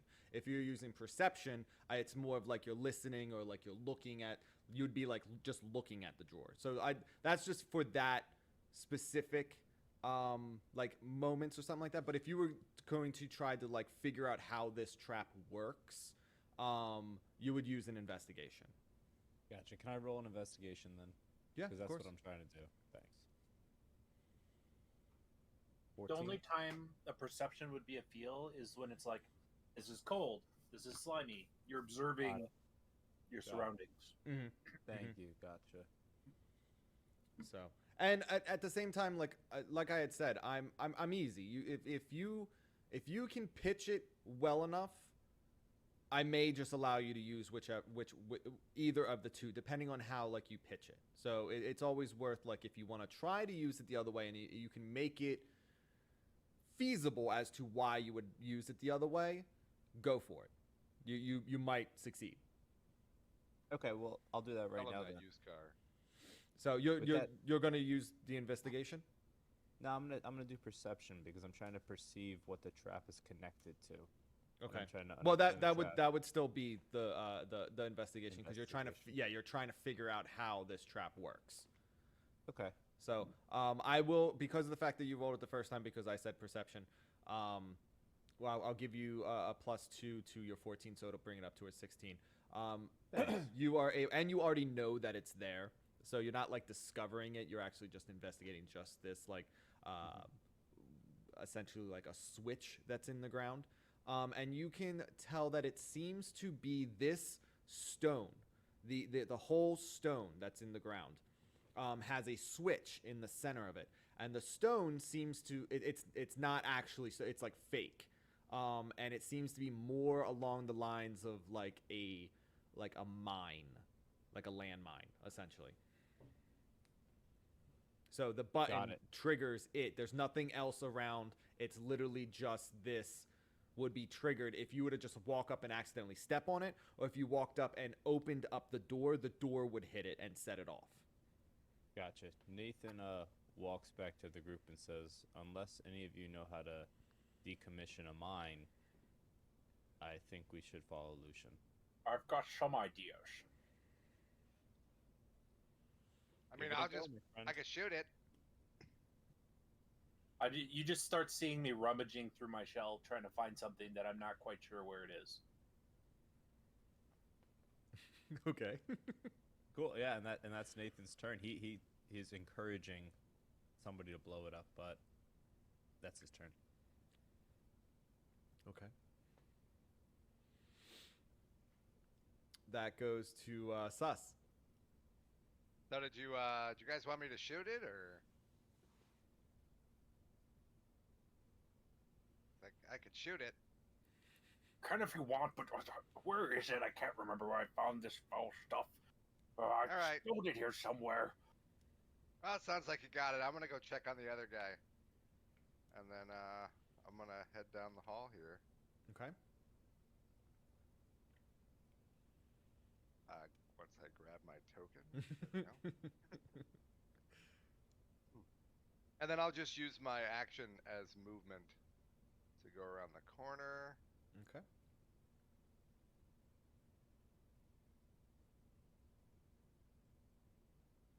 To, I believe, here. Oh, and I see him. And I guess I'll just call out to Lucian and be like, "Hey, bud, what's up?" And I just give out a hand gesture of stop, like wait. Okay.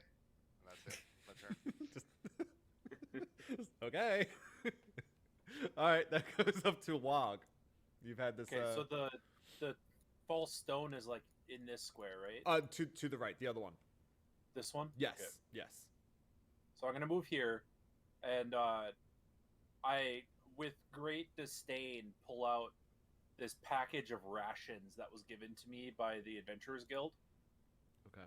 And I look at it with like disgust, and I start pulling out the individual rations and start stacking them on the button one at a time, Okay. waiting for it to trigger. It's 20 pounds of rations. Okay. Okay. All right. So as oh my god. So as you are stacking these rations on top of this button, just like reaching out and stacking them up, you get pretty much towards the end of putting it on. So you get probably about like anywhere from like 15 to 18 pounds onto this button, and it finally triggers. And as it triggers,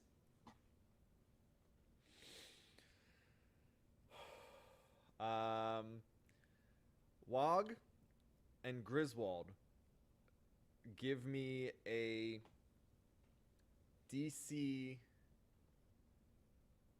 an acrobatics Acrobatics, got Yeah. it. at disadvantage. Sorry, because of the terrain. The 500-pound turtle makes an acrobatics check. 11. Okay. 9. So the two of you take. Oh my god. So the two of you take 2 thunder damage and become deafened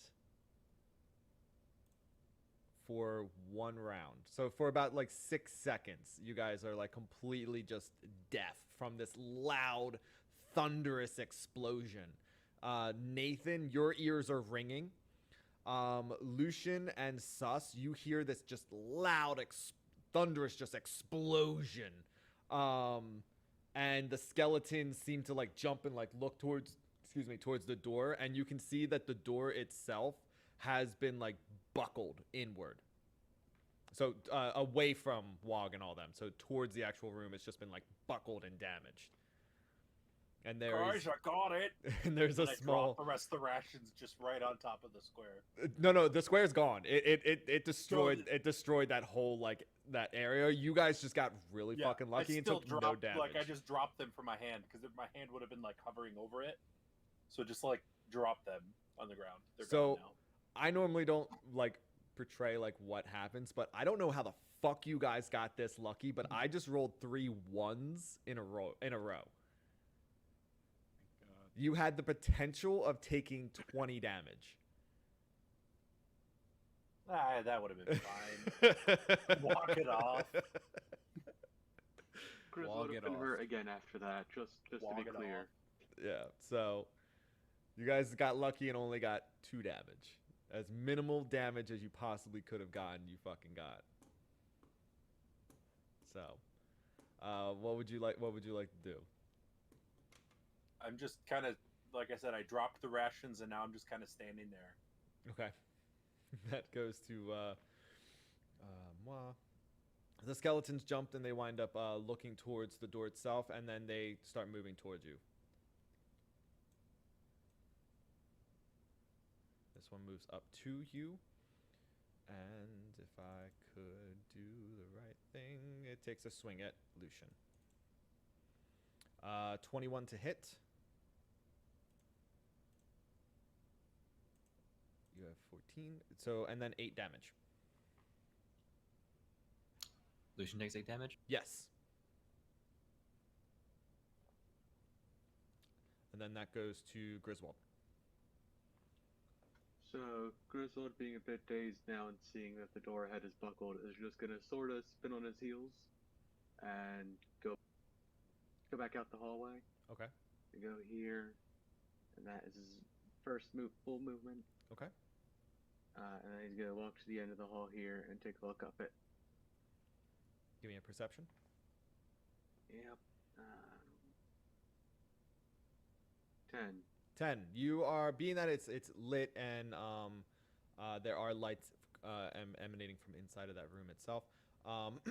You can see that Lucian is Sus is ahead of you, and then Lucian is even further down, and you can see that there are 2 skeletons at the end of the hallway.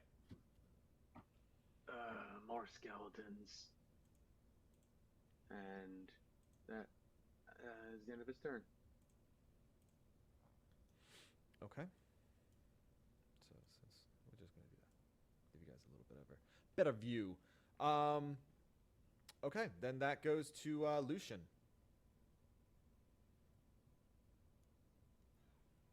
As I am in agony, I slowly put my bow behind me and take out my longsword.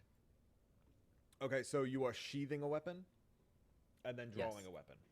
Okay. Yes. So to actually sheath, where are you? This is the one that I always mess up. To actually like sheath your weapon, it is an action. Okay. So instead of like just dropping it on the ground. Is it an action I need to roll, or just an action in general? It's just one of your 2 actions. It's your Okay. action, not your bonus action.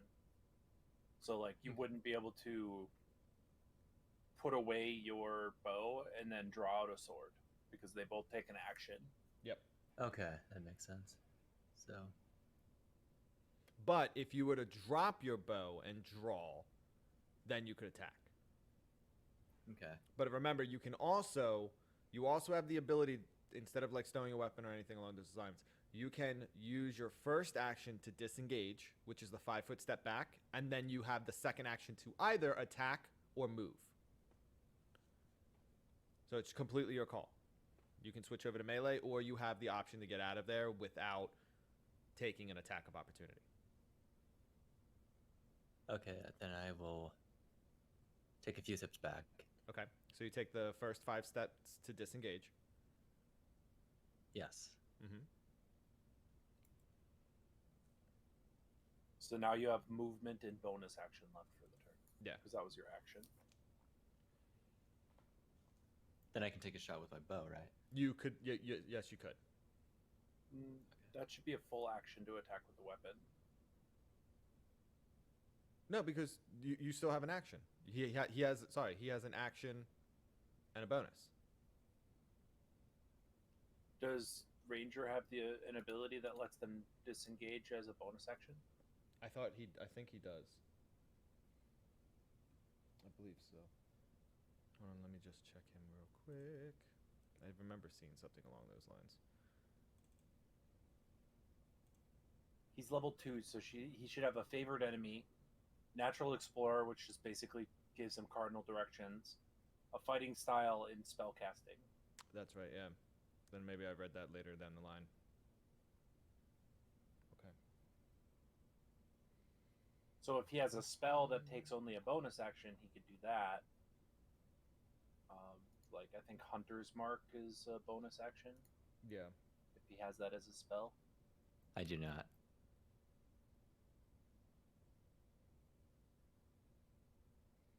Oh, I'm dropping things. What spells do you have? Speak with animals and cure wounds. Yeah. Okay. Those are... One doesn't help you in the fight, and the other one, Cure Wounds, is a full action. Yeah. So, never mind. My fault. All right, I can just end my turn. Okay. But you can move. Yeah, no, yeah. You still have a movement action. Yeah, you still have your full move. I will move just an inch closer to us. Okay. So that goes to Nathan. All right. And just so that if anyone's wondering why I'm looking off to the side, I have a book over here that I'm reading from. So I do apologize. Watching Grizz take off, Nathan is going to first look at Wog, and being that close to the explosion, he's going to cast a healing word on him. While you're doing the incantation, I recognize it, and I just kind of raise my hand and be like, I'm fine, shave it for later. Oh, great. Then Nathan gives him a little nod, and he takes off down the hallway. Let's see. Good catch. That's 20, 30, and I will just run right up to Grizz and get behind him. Okay. Ask him if he can see what's going on, because I'm a little dim by the end of the hallway. Okay. Go ahead and ask him in character. Yeah. Grizz, where's Lucian? You see him up there? He was at the end of the hallway, and there's 2 skeletons down there. That's all I've really gotten the chance to check out. Being that this That's is my all at the turn. same time, you saw that Lucian has stepped backwards. Yeah. So. Cool. Okay. That goes to Sus. I'm gonna look at Lucian running back toward me and be like, "Well, I thought you said you're just, you had me stop here. Like, what's going on? Is it the skelly, bro?" And then I'll just shoot at it with my crossbow. Okay. Which one are you shooting? This one for 21, Okay. and that's a 3 piercing. 3. Tree piercing. Okay. You strike it in the arm with your bolt. Great. Yeah. Kind of clanks off of its bones. Leaves a little nick. Good. Deserves it. Yeah. Okay, that goes up to Wog. I'm gonna take a step diagonally here and test the door. Okay. That would be a.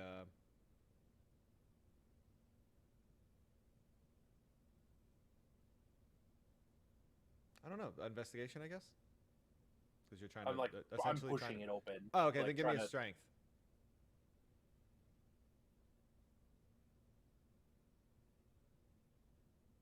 Cool, nat 1. Cool. So, you tried to push the door.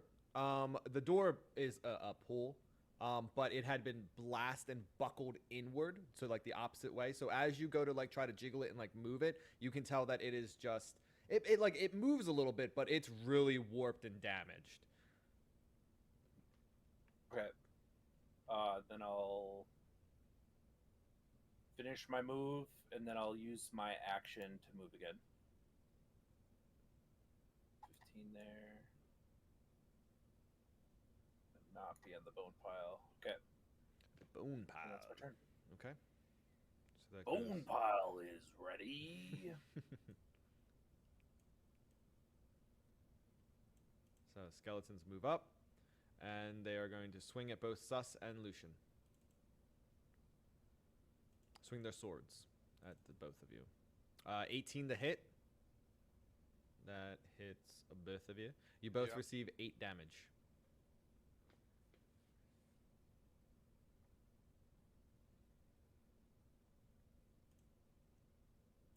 So Lucian, you are down. You fall to the ground. Put a little marker on you.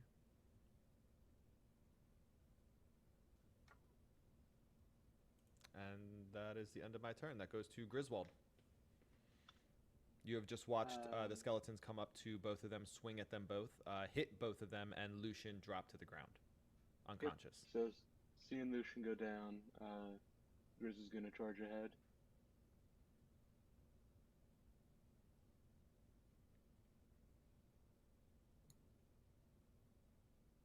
He's gonna swing a sword at the one over here.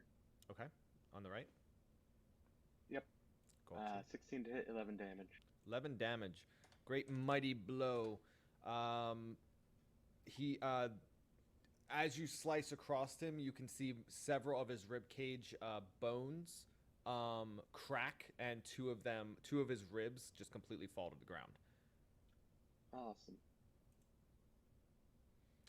Now, Lucian, being that he is unconscious and down on the ground, same thing with like when you kill enemies, you can stand in his square at this point. Just if he gets up, you guys can't occupy the same square. Yep. Okay, just wanted to let everyone know. That goes to Lucian. Can you give me a death saving throw?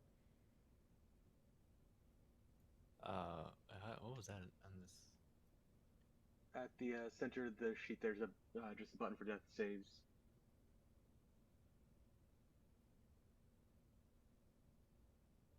$17. You have 1 success.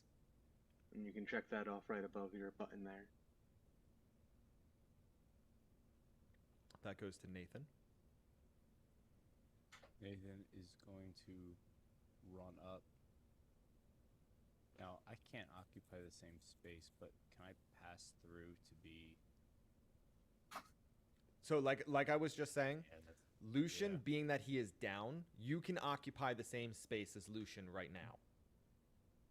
Okay. Yeah, but if he was to get up, then you guys would have to obviously move to make space.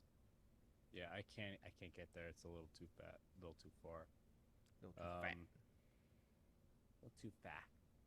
Nathan will run up right behind Grizz. And being that it's at a diagonal, is there any way I can toss a javelin at this guy here? You can. He will have half cover. All right, what does that make? I guess we don't know his AC. But that adds what, 2 to it? Yes.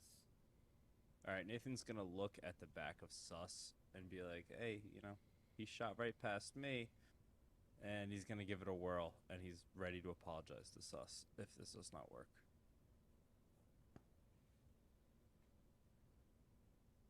16 for 7 damage. 16. You do hit him. You hit him dead center chest. The javelin just pierces straight through the already cracked ribs and bursts out the back, and the bones just crumble to the ground. And the javelin sticks into the ground. Did you have more than one javelin? Yes, I had 2, and I know I did not pick up the last Okay. one, so I will make just- sure to get this one. Cool, Yeah. cool. It just dawned on me. Wanted to Nathan make sure just- you were actually physically capable of doing that attack. yeah. Nathan. Would you like Like, me to mark where your old javelin is? Yeah, if we can pick it up on the way back, it'd be nice to have it Of marked. course. It's going to be, just so that we remember, it is, let's say yellow. It is a yellow circle on the map. Thank you.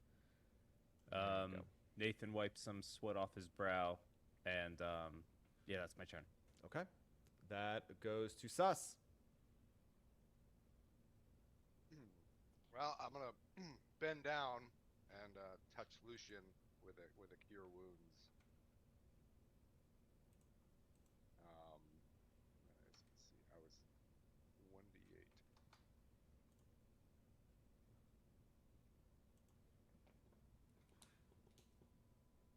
And then that's a +3, I believe. Yeah, so 5 points of healing to Lucian. Nice. Lucian, you are now stable. And you are conscious, prone, and you have 5 health. 5 health or 2? 5. 5. The 2 was his roll, and then he added his whatever to it. Oh, okay. Spell. Spellcasting Yeah, modifier. there you go. I couldn't remember what the word was. Thank you. You're welcome. So, is there anything else that you would like to do on your turn? I'll probably just move up the hallway back this way a bit. Get out of it. It's crowded. Okay. That goes to Hwog. Wogrog. Dog is going to step here. And then read there. And I'm going to do a chill touch on this skeleton right here. Excellent, excellent. 24 to hit, 6 You damage. absolutely hit. So you reach out your hand, and the spores begin to glow again with the greenish purplish hue. As they fire, they kind of just go over top of Lucian and strike the creature in its chest. And you notice that the bones themselves actually turn a blackened color and begin to chip and flake away as some of the ribcage bones actually fall off onto the ground and just wither to ash. He now has a And- hole in the front of his chest. That's my turn. You kid dookie. That goes to Moi. So the skeleton steps up over top of its buddy, and it's going to be swinging at Griswold. Okay. It's fallen biddy. 10 to hit. Does not. Okay, so as it climbs up over its buddy's bones, it kind of loses its balance just slightly, like shifts as it's swinging at you, and it just completely misses you. Okay. So that goes to Griswold. Griswold's gonna swing at it. You swing at me, I swing at you. 19 Hit. 14 damage. 14 damage. Your sword comes down directly into the blackened hole in its chest now, where all the bones had been affected, and you just shatter it.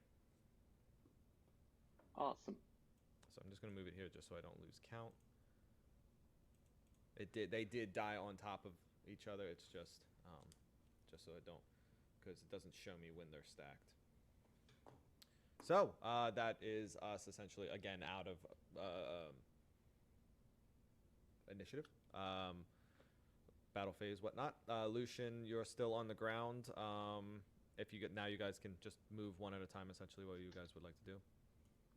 Griswold puts his hand out to help Lucian up. Okay.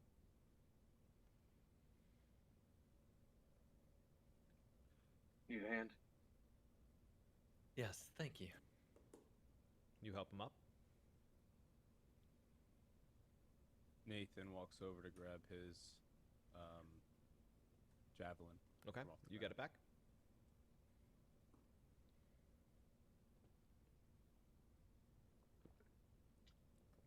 Anybody else? Griswold goes to brush off Lucian and says, next time don't run off. Nathan looks at Lucian and asks him how he is feeling. I'm doing a lot better. Thank you.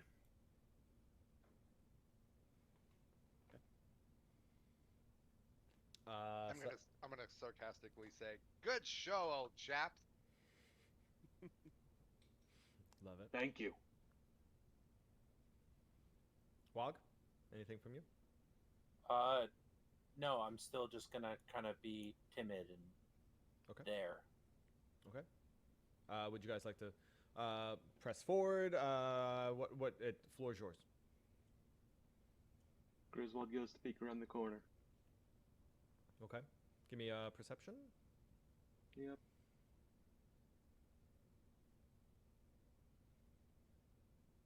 Okay. 23.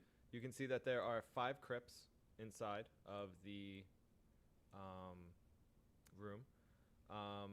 2 on the left side, 2 on the right side, 1 in the center. The one that is in the center seems to be a little bit nicer than the other ones were, but it is also open. It has been slid to the side, like the lid has been slid to the side and like off of it, and it just kind of like hit the ground and it's like leaning up against it. You can see that there are 2 pillars in the room that go up straight up to the ceiling. There are 2 statues at the other end of stone human warriors and various piles of bones scattered throughout the room of varying sizes. And at the north entrance, there is a let me see. A simple wooden door that has been opened with a guillotine blade that has been. It seems to have been like a trap that was a guillotine blade that has been triggered. So the blade is just like slammed against the wall.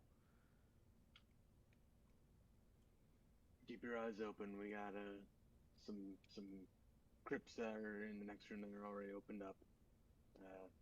Considering we're fighting the undead, doesn't seem like a great thing if those are open already. He's gonna take a step into the room. Just 1 step. Okay.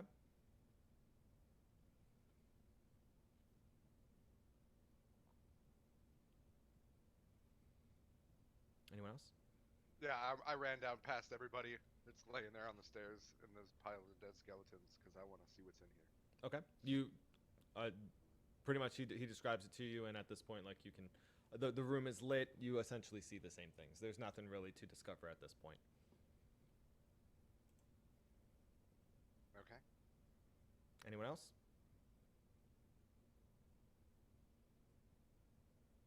Nathan's just gonna come up to Grizz here. Okay. Someone more learned than me should be checking out the one that's already opened. I think might be someone important.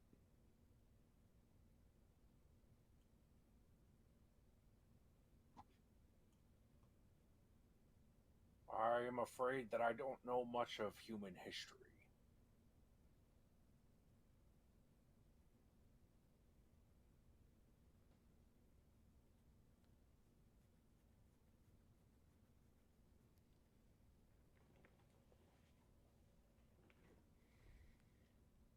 Okay. What would you guys like to do? Floor is yours. Which is the one that's already open? The dead center one. Oh, nice. I guess I'll walk up to it and make an investigation check. You really don't have to, just because of the fact that you're not really in, whatchamacallit. You are, but you aren't in initiative right now. So it is empty. It is made of stone. The lid is off of it, and it is empty. All right. If you would like to, from that point, do like a thorough, attempt to do like a more thorough check of it, that's when you would do like an investigation of it or something along those lines.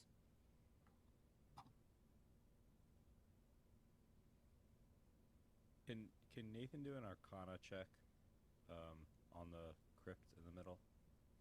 What exactly are you attempting to? Just any magic, anything that was once there, or if there's any remnants of any magical remnants. So an Arcana is more of like. It's more of like a knowledge. Like you would try to learn something about it. To actually sense any magic or anything along those lines, you would need like a detect magic. Okay. So like if you wanted to learn if it had any like symbols on it, or if like say you had a scroll in your hand and you wanted to see if like you knew how to read it or if you could figure it out, something along those lines, you would use an Arcana. Gotcha. Yeah.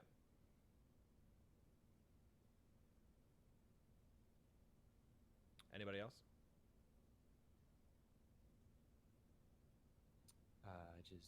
I'll just move a little closer.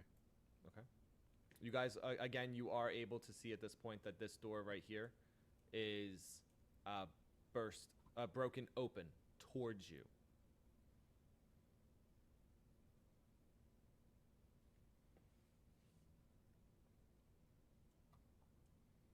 Chris is gonna walk over and take a look inside the open sarcophagus here Okay. as well. I just need to adjust something real quick.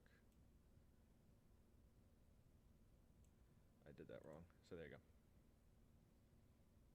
That was my mistake. You were supposed to be able to see in that the whole time, anytime light shining through or anything along those lines.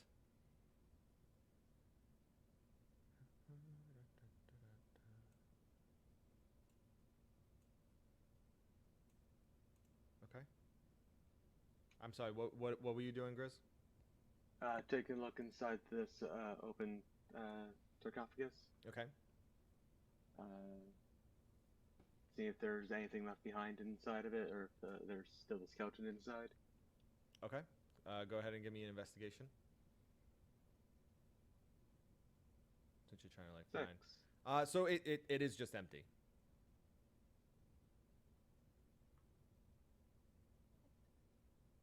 Oh, that's not great.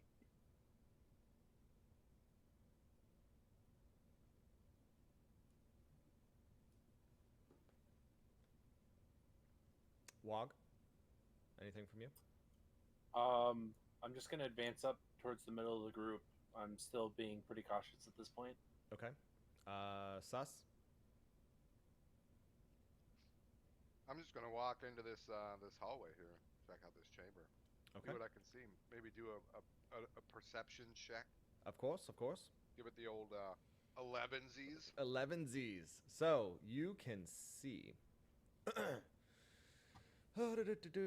a tapestry of an ancient mythology hangs from the east wall, and various torture devices are scattered throughout the room. In the center, there is a sarcophagus of its own, but this one is made out of metal. It seems to have runes carved into it. The lid has been cracked and into two pieces, and then pushed off to either side of it.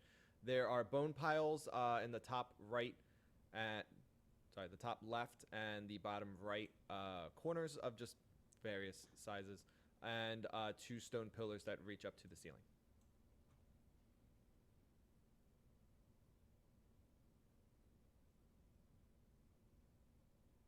Oh, I'm gonna turn back to down the hallway and say, "Hey guys, come check this shit out. This is my kind of room."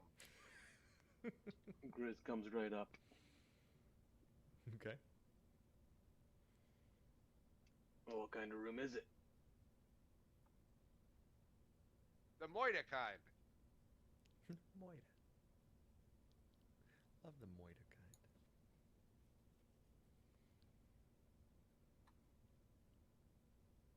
just takes a step into the room. Okay.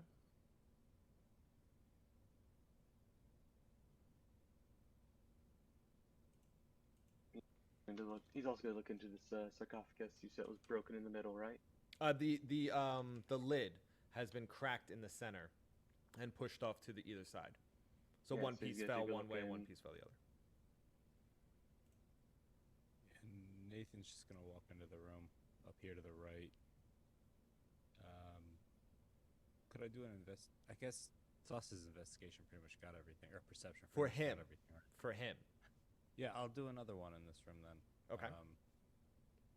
So while you do that, Griswold, inside of it, you can see that there's no padding, there's no nothing. It's literally just as if they made this steel box and then had thrown something inside of it. You can see that on the inside there are scratch marks as if whatever was stored inside of here was alive when they locked it. So there's like finger marks like scratched into the metal, all over it. Dried like stains as if like maybe it had been blood or something along those lines. But other than that, not really much as far as remains go inside of the essentially a box. Whatever was in here, they trapped it in here when it was still kicking. So Pretty- I'd keep an eye out for what we might come across in here. Pretty creepy shit, huh? Yeah. Nathan, now, what exactly are you attempting to do with your perception? Are you trying to see like features of the room? I think I would like to see features of the room, but also the best escape plan if there is any. Okay, so first off, you can notice that there's only one way in, one way out. Okay. That door. The rest of it is just the stone walls and the floor and everything like that. You have noticed that something catches your eye. A glint of light, as if like a shine or like a reflection of light in the top left-hand corner in the giant pile of bones. The top, so this one right here. Yes. All right. I'd like to go over there and investigate. Okay, give me another investigation. With advantage.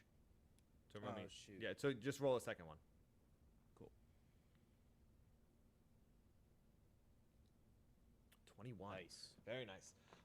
While kind of rummaging, you start to like move the bones just a little bit, and you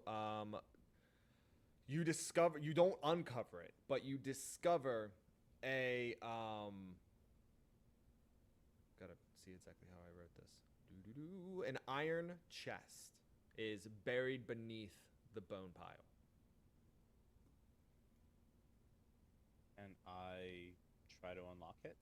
You would have to Okay. you would have to fully unbury it. As of right now, you just saw the glint. You went over. You started like moving stuff around, and you've discovered this at this point. It is still buried.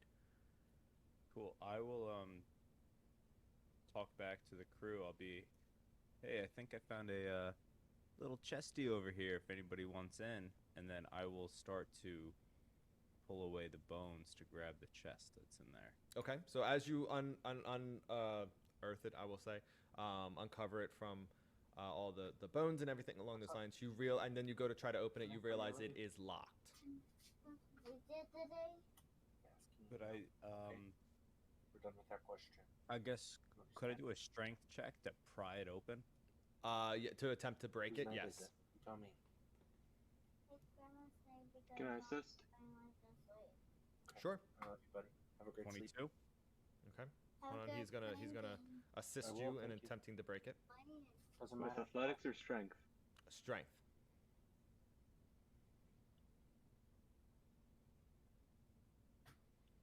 That one. I have no help. You are not able to get a good enough like leverage on it. You are not able to break into it.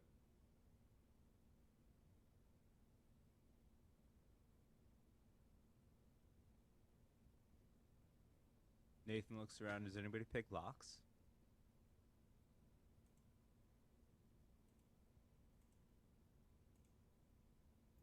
Can I just try and break the lock? So it's not actually like It's more like a locking mechanism that is built into it, not an actual like padlock that's hanging off of it. Gotcha. Yeah. I can try to lockpick it.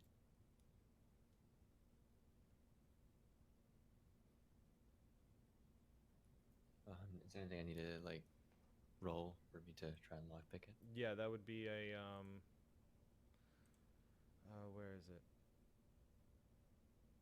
Now, adventure. Would you wind up doing that as like a sleight of hand, or like to like pick a lock?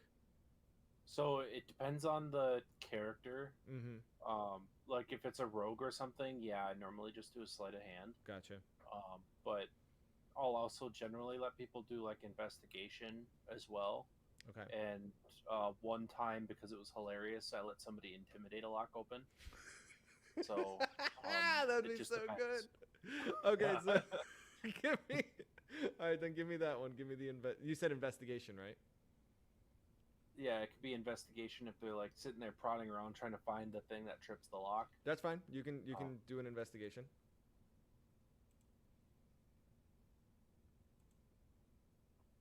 So you wind up getting, which would be the first one, which would be an 11. You were not able to pick this lock. Okay. Again, you remember, because of the fact you're not technically in initiative, you can do like a take 20. So that's just like an instant, like you take 20 minutes to perform this task. And essentially as if you rolled a 20, but you just lose 20 minutes worth of time. You can also like You just roll a d20. No, you don't have to. You are taking a 20. So you receive a roll as if it was a 20, but it takes you 20 minutes of time. Okay. Is there anything in this room that we could maybe like barricade that doorway with? So,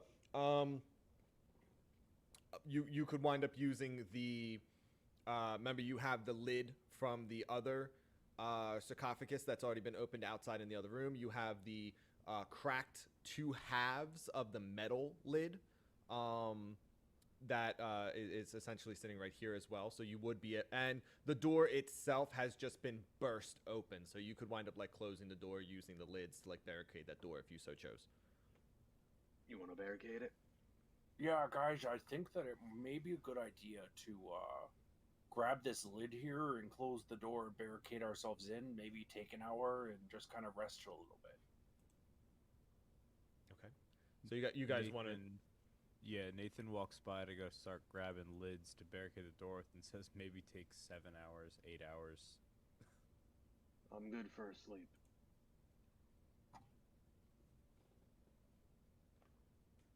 Sas is going to grab the box and try his hand at deceiving that lock open with my slightness. Okay. I'll Also help move with out the 11. rocks. Unsuccessful. I mean, if we're gonna long rest, you have 2 hours of Yeah, light. essentially you're stuff gonna that you could just crack it successfully open. you're gonna take the time. You're gonna successfully get into it. It's just going to take time. I'm gonna Because you do don't that. need to be sleeping for the full 8 hours. You just need like 6 hours of actual sleep and then 2 hours of light work. So you can't be doing much more than walking around or attuning yourself to a weapon or item. I'm just gonna stuff curl like up next to this thing and spend a couple hours fiddling with it until I get Okay. in there. So it takes you guys approximately about 20 minutes to fully barricade the door, to enough to make it sufficient that you guys feel safe enough. And in that amount of time, Sus does wind up opening it up. So the group has decided to take a short rest. In that time, Sus and Lucian are able to open up the chest, which I will read off when they are ready for the loot that is inside. And everyone, being that they took the short rest and they barricaded the door, have leveled up to level 3. Now, being that they leveled up, their health maximum will wind up going up, but because they're only taking a short rest, they will only be recovering in the sense of taking a short rest. So their maximums have increased, and if they choose to roll any dice to use up some of those heals, they can. And any new spell slots that they would have gained from that level, they now have, but they have not recovered any unless they were able to do so on a short rest. So during that time frame, about 2 hours have gone by. During that time frame, Sus is able to open up the chest. You guys hear the rhythmic booming, almost gong sound again. It rings 10 times. It just boom, boom, boom. And it seems to be coming from it's reverberating through the hallways. So it essentially it seems to be coming from through this door, the loudest, but also to the east, kind of like as if it's emanating from the east, but it is reverberating through that essentially open door that's only really like just barricaded with all the metal and the fragments and things of that nature. At one point in time, you do wind up hearing the sound that the skeletons have been making of like kind of like the bones moving around, and something hit the door briefly, but then just silence. And at one point in time, about 20 minutes ago, you have heard a blood-curdling scream of a female, and then silence afterwards, up until this point. And that happened. The scream happened about 20 minutes ago.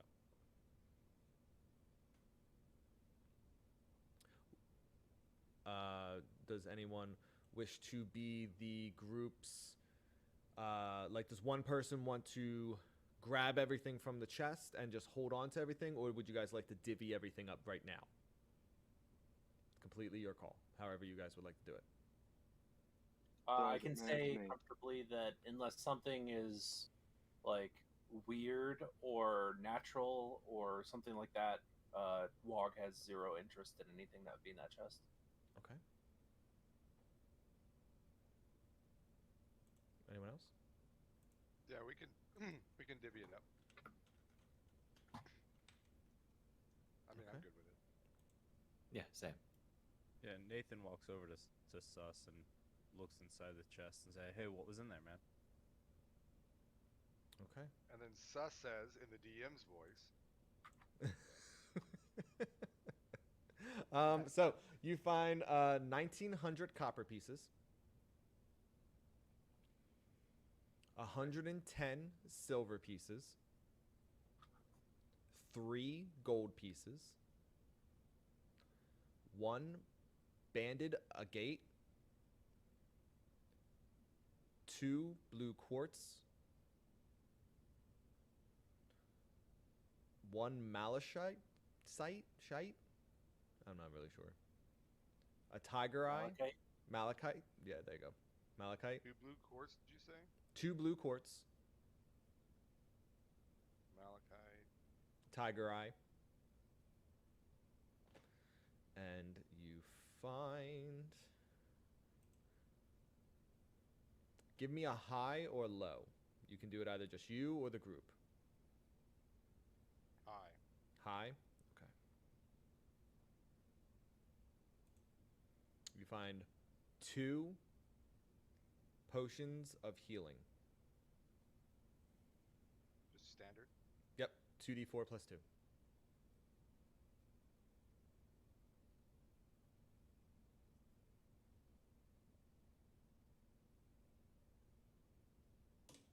And that is all.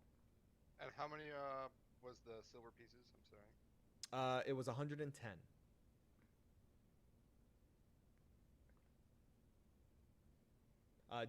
Do you want to know how much like the banded gate, the blue quartz, and so all of those things, each one is worth 10. Has the worth because it always shows you like what the worth of the stone is and whatnot.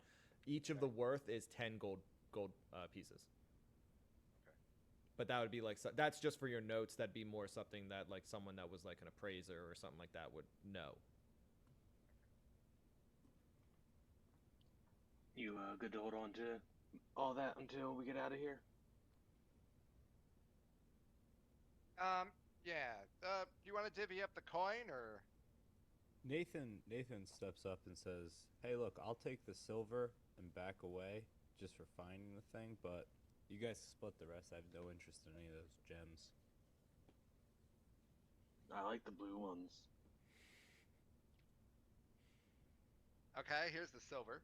I'll give you the 2 quartz, and you want this malachite? It's kind of blue.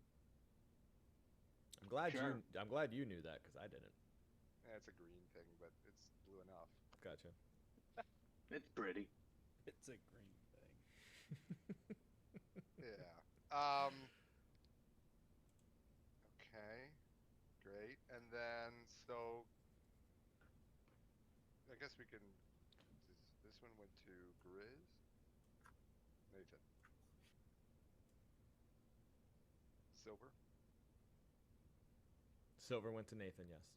Okay. And then they. Lucian, anything that you like while they're talking about this, you're listening to this conversation.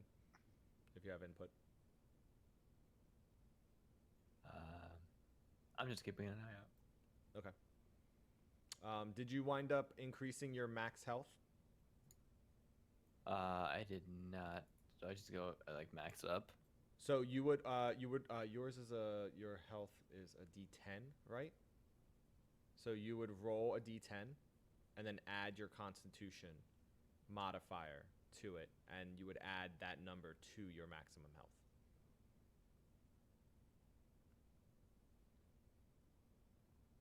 So 9 plus whatever your constitution modifier is.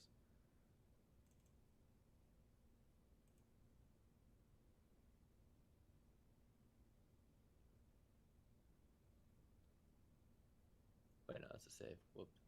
Yeah, just whatever the modifier is.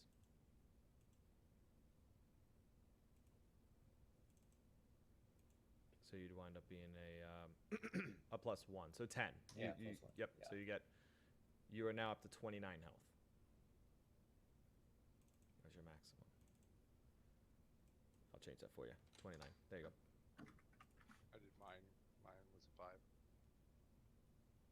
Okay. Everybody, and then everyone, Griswold and Sus and Nathan. It looks like Wog had already done it, but you guys, are you going to expend all your dice to fully heal yourself? Yeah, I'm gonna do 1. No, I'm doing pretty good right now. I'm gonna hold on to mine. Okay. Sorry, I should have. Lucian, were you expending your dice to do that, or like have like a healing potion or something like that? I'm doing all of them. Yeah. Okay. So you are at 5 health, right? Okay. Why? There you go. You were at 5 health. Oh, not 59 health. Jesus. Okay, so you have to. You have to roll. Can somebody explain this to? I have a hard time. I always suck at this part. Explain For what. hit dice. Yeah, for him healing, him expending dice to heal. So you have a hit dice equal to the number of levels that you are. So you're level 3, so you have 3 d10s because that's your class hit dice. It's the same thing that you level up with. There you go. So during short rests, you can roll any number of those dice and you heal up by that number. And you can go one at a time. You can roll one, and if it's not good enough, you can roll a second one. And if it's not good enough, then you can roll a third one. So you don't have to do all 3 in one shot. So go hold.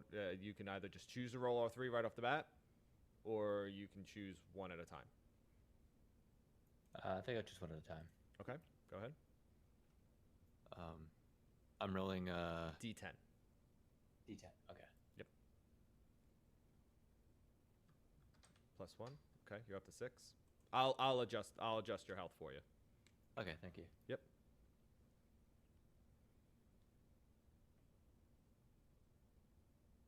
Go ahead and roll another one if you so choose. +5. Okay, you're up to 11 health. You have 1 more if you want to.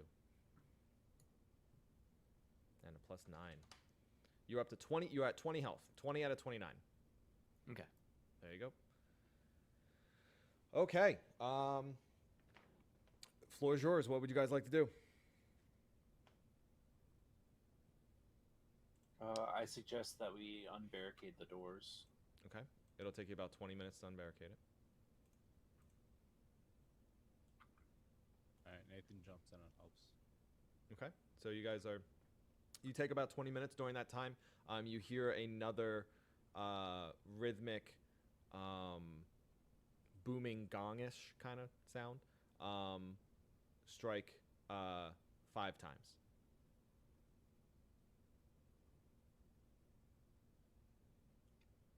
Well, we should probably get out there, huh?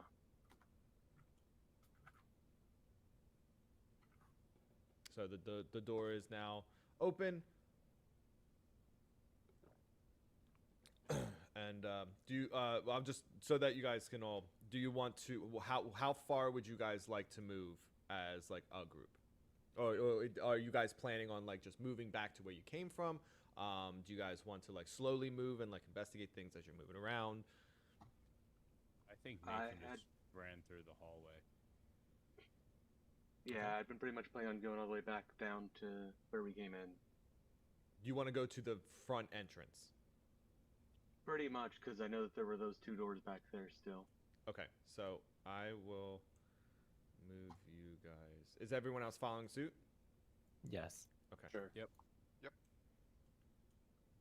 I'm gonna And center of the pack if you can. I'm just gonna put, you guys can move. This is the area that you guys have been moved to. You're moved back to that main hallway where you had tried to open up the door there. You guys can move yourself from here. Move around like we were. And that's the door that you had checked before, just so that you're aware of where you're at. I'm gonna hand Lucian the 1900 copper, 3 gold pieces, and a healing potion. Okay, so go ahead and update your inventory to reflect that.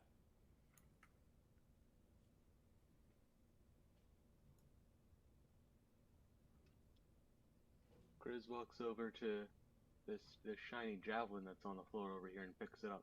Okay. He carries it over to Nathan and says, "You look like you could use one of these." Nathan grabs it, says thanks, and then Nathan wants to do another investigation on this door, like an actual investigation this time, Okay. and not flub it.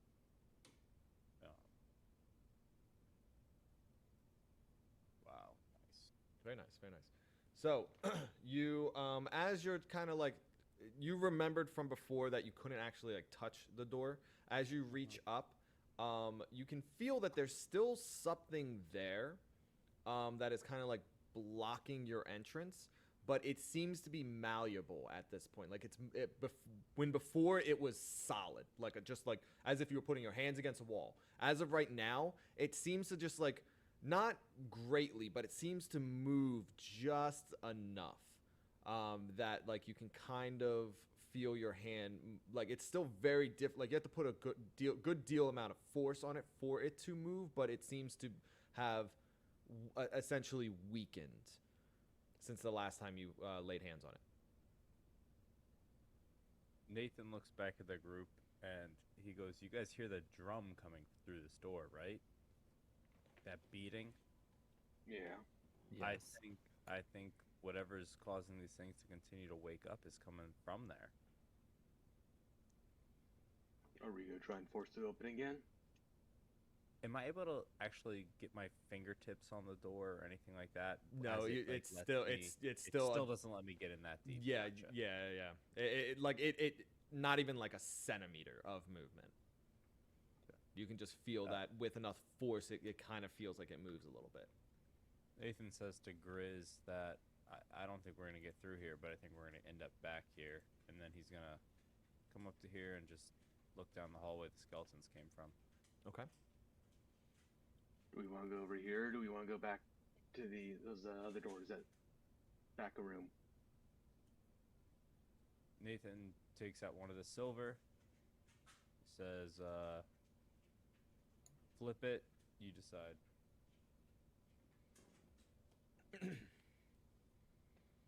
You guys want to flip a coin? that Sure. coin. Okay. Yeah. Go ahead. Give me what's heads, what's tails. You decide the odds, Grizz. Head south, tails east. Sounds good. Nathan flips, and what should I roll for this here? Oh no, I literally just flipped a coin. Love it. All right. You got heads. Which one was that again? You said head south. All right. Nathan starts walking south over these bodies. Okay. You just step over the corpses, half of which are withered.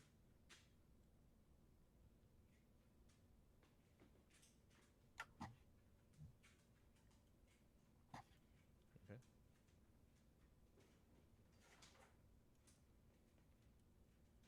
Lucian, are you going to follow suit with them? Stay behind?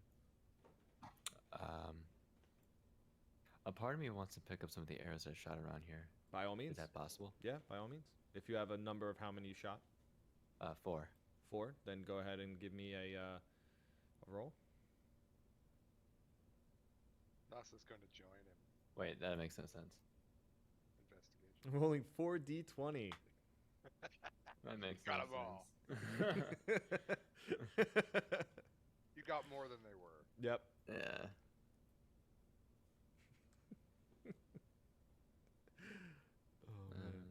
But it is a D20, isn't it? Yeah, it's a investigation. Oh, an investigation. Was I doing Okay. investigation or was I doing perception? I think you were doing investigation. Okay, I thought so. So, investigation.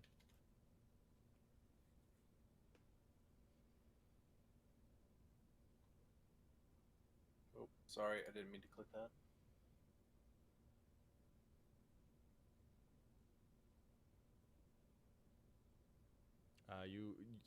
You rolled with advantage by accident, but you got a 5.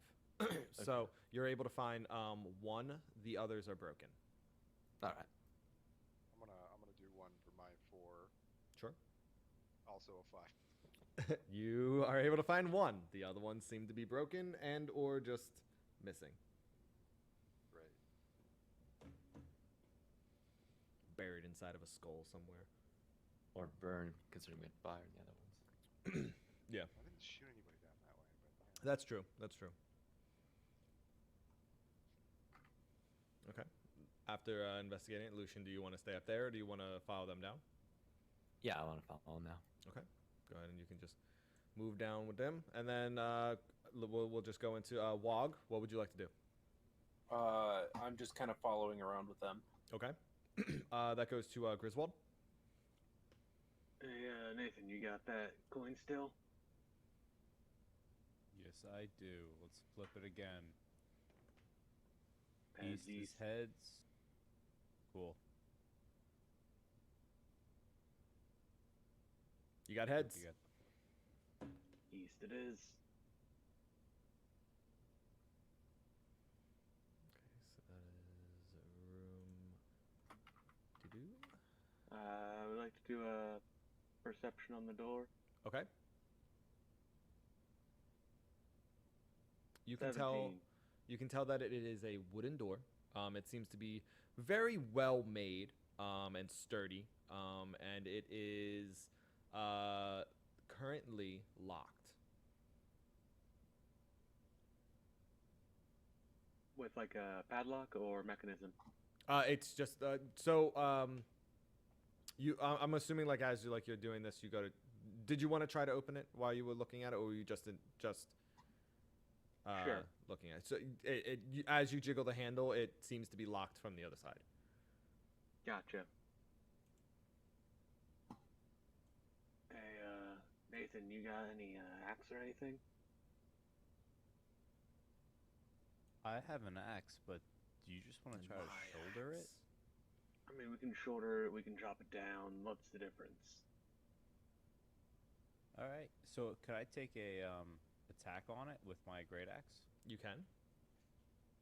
Roll me an attack. Yeah, Nathan pulls out his great axe and swing for it.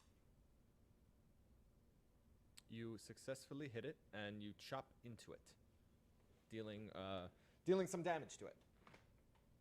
You leave a chunk in it. Now we can try and shoulder it open now that you've damaged it there. Awesome.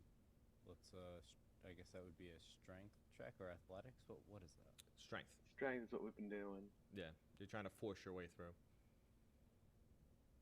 9.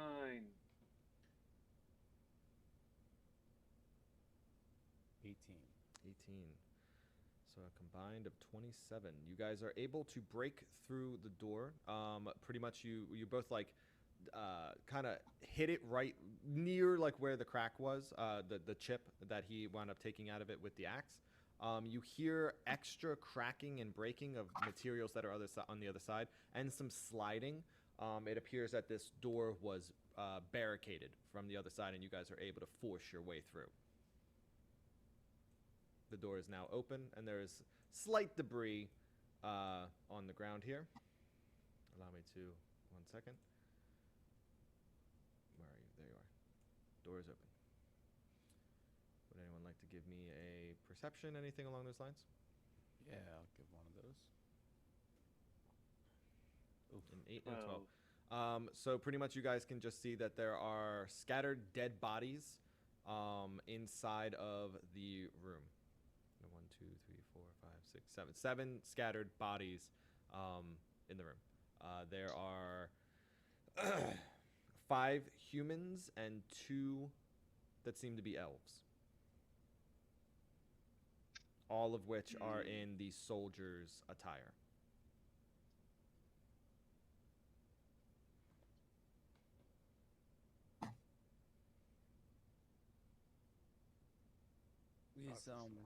Gonna is go this- look for bolts. Is Okay. this like whole staircase thing? This is just goes up and around within the room. Yeah, it's like a little like ledge. Got it. Okay, almost like a. It's like maybe like a 3, platform. yeah, like 3-4 feet high. Okay. Investigation check on the bodies for 15. 15, okay. As you are searching the bodies, you are able to find 6 bolts, 2 short swords, Okay. 1 wooden shield. The others were too badly damaged. But as you're investigating the bodies, you can also tell that most of them aren't fully cold yet, as if they recently, like some are colder than others, but the one of them seems as though it may have died within like the last hour. Gross. Should we decapitate them? Are we still hearing the drums or the beating? You have not heard it just yet. Okay. Nathan goes over to Grizz and says, decapitation or fire? I think that's the only bet we have of these guys not waking up.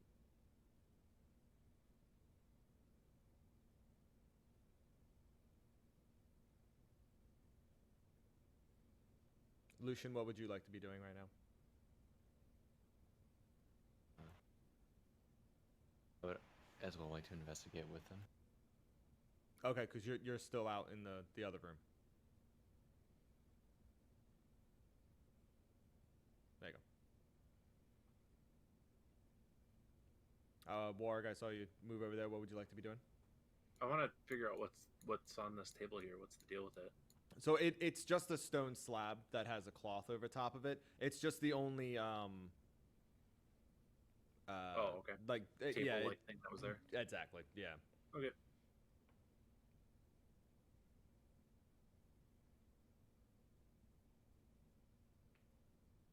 We're free to investigate, right? Yeah, by all means. What's this? That honestly, it's just part of the like how this room was built, like pre-built. Okay. Scatter terrain. Yeah. So if there is like when you guys do perceptions or investigations or anything along those lines, I will let you know like there's a like because he really only did like the low level perceptions that the bodies are what stood out to you guys the most. and then he only was investigating the bodies. That's why I didn't say that there was a table there, stone table, blah blah blah. That's pretty much just like a wooden crate, if anything.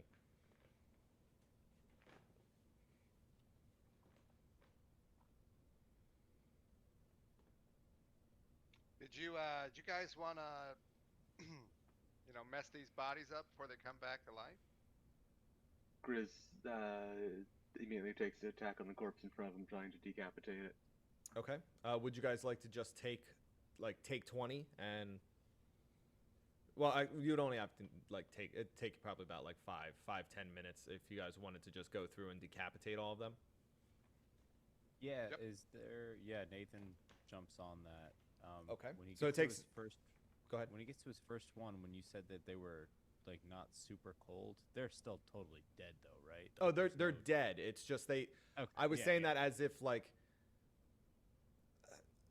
they Yeah, recently it's been died. Quick. Yeah. Yeah, we're chopping heads. Okay. Could we also search the bodies or anything? If you would like to, give me an investigation. Okay.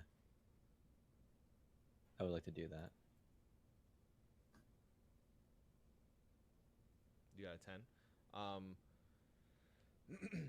So you are able to find 5 arrows and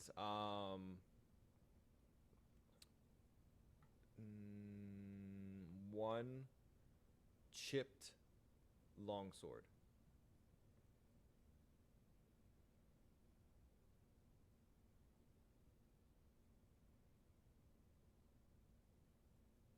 Bus is going to drop the 2 short swords and the shield that he found on the bodies just kind of on the floor. There's no desire for them. Okay. Everyone else witnesses him drop these if anyone is interested in them. Can I go do an Arcana check on him? On the shields and the sword? Yeah. Sure.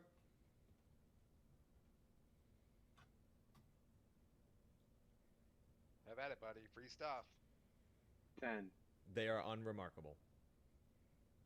Unremarkable. No, they free seem pretty stuff. boring. If anyone likes a chipped longsword, it's right here. I don't need. I don't want a non-chipped longsword, thank you very And he much. threw it on the ground. His dad is not a phone. That is not a longsword. His dad is not a longsword. I'm a bear.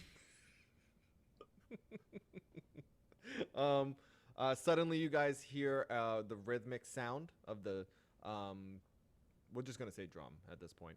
So it's just boom, boom, boom, boom, 4 times, and you hear it echo same as usual. Guess we Nathan- should go find a new room, huh? Yeah, Nathan rushes to the hallway as soon as he hears the drum. This will follow.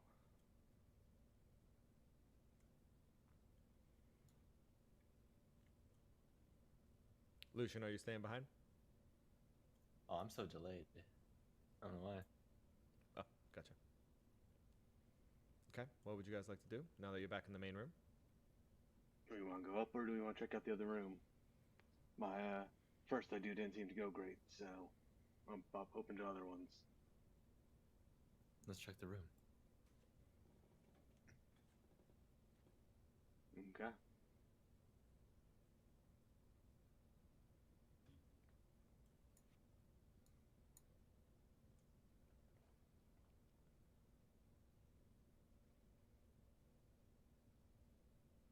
Okay.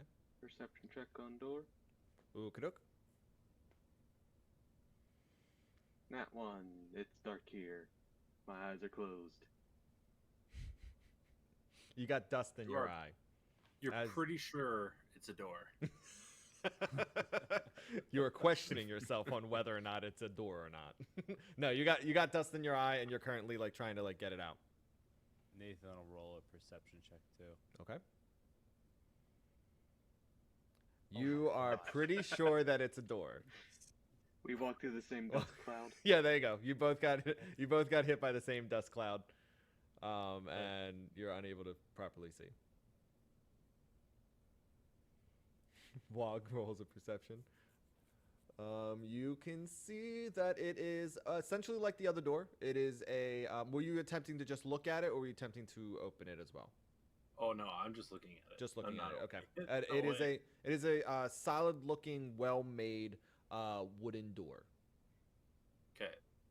I'm stoically holding up the middle of the group currently. It's a very important tactical position. It really is.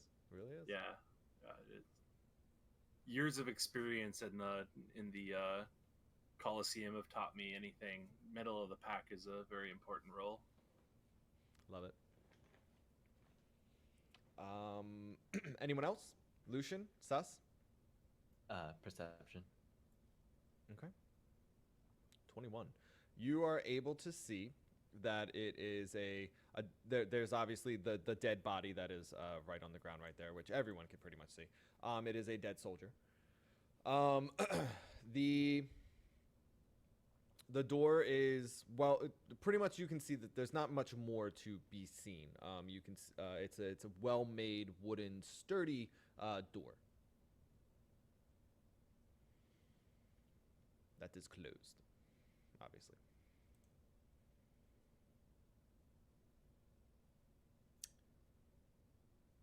We can't search the body, can we? Or not? You can if you so choose. That's that's an investigation. Yes. Correct.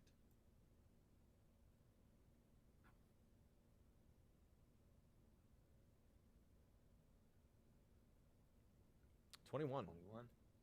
You are able to find a short sword, a shield, a wooden shield, and 5 arrows, 3 bolts. So, chat, if you scroll up on your character sheet, like below your character name, but above your armor class, there'll be 3 boxes, one of which is red saying advantage. If you click normal, it'll stop doing that. The double rolls that you're doing. Wait, where am I looking again? Below. Oh, normal. Okay, I see. The normal. Yep. All right. And then swap it if you're told otherwise. Okay. You also don't have to. You can, whatever roll you're doing, you can just click it twice so that it does 2 individual rolls. It's completely your call. Also Okay. true. Yeah. Because I know I would forget to switch it back all the time. Yeah, so you're able to find those things. Give me 1 second. Let me see here how lucky you are. Give me a high or a low. High. You're able to find 1 health potion.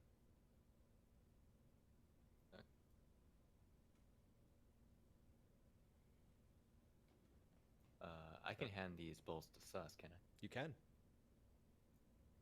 Yes, Sus. I found some bolts for you. Hey, thanks, buddy.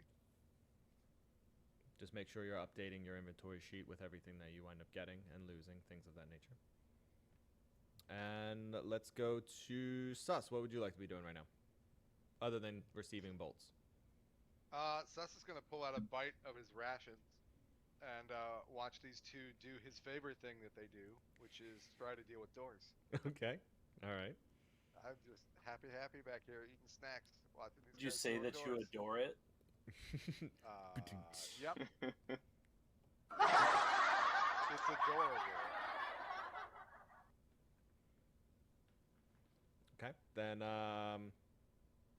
that goes up to Griswold.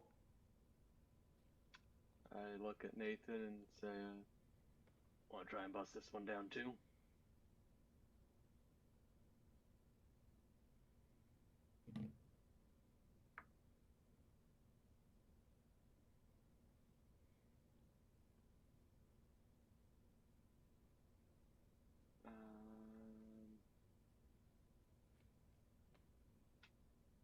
I look at Nathan and give him an elbow and say, you want to try and bust this one down too?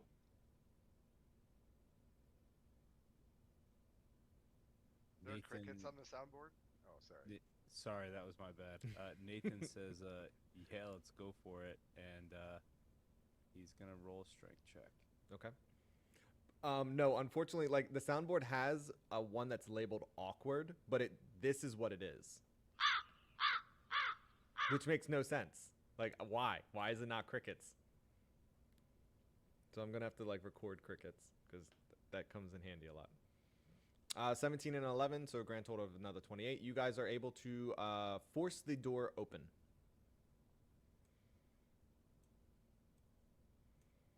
Revealing the contents within. Perception check. Okay. Anybody else going to be doing perceptions? Yeah, Nathan did. Oh, Yes. Nathan can That see did as only- well. Nathan can see Yes, that's everything. So, pretty much, yeah. Everyone rolled high enough to be able to see everything that's in the room. Where are you? There you are. Stone coffins lie throughout the room. Piles of bones of various sides are stacked pretty much in the four corners, one to the north and one to the south. You can see that there are the coffins that there's two in the center of the room, two at the top of the room, two at the bottom of the room. These guys right here are pillars. And you can see 4 dead bodies on the ground. Sorry, 5 dead bodies on the ground. My apologies. And 2 skeletons. 2 skeletons that are looking directly at you.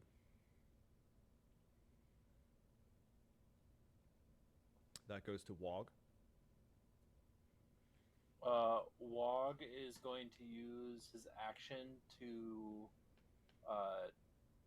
do his Druid of the Spore version of Wild Shape. The symbiotic, I forget the full name of it. I know what you're That's- talking about, though. Yeah. Mhm. And then bonus action, Shillelagh my offhand. Okay. Shilulu. That goes to me.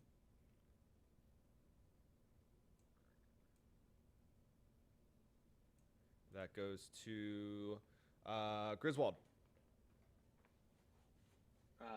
Griswold's gonna move ahead here.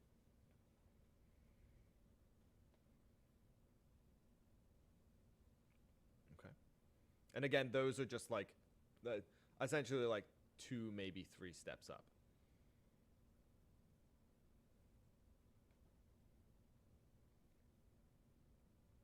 He's gonna swing down the skeleton here. Okay. You swing at that skeleton. 8 to hit. 8 to hit.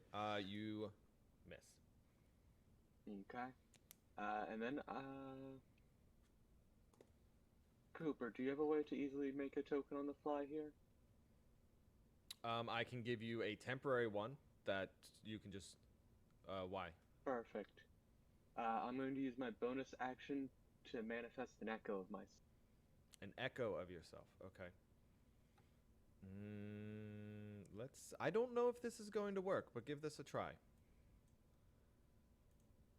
Can you control that? Okay. So what we'll do is blue dot is echo. Oh, okay. I wasn't sure if it would let you individually change the names or not. So there you go. All right, can you just place it wherever you want? Yep. Okay.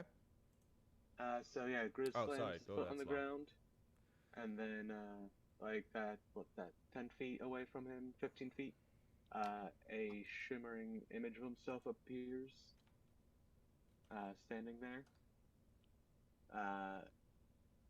For Cooper, it's an object. It's not actually a character. It's only got 1 hit point, and its AC is 16. 16.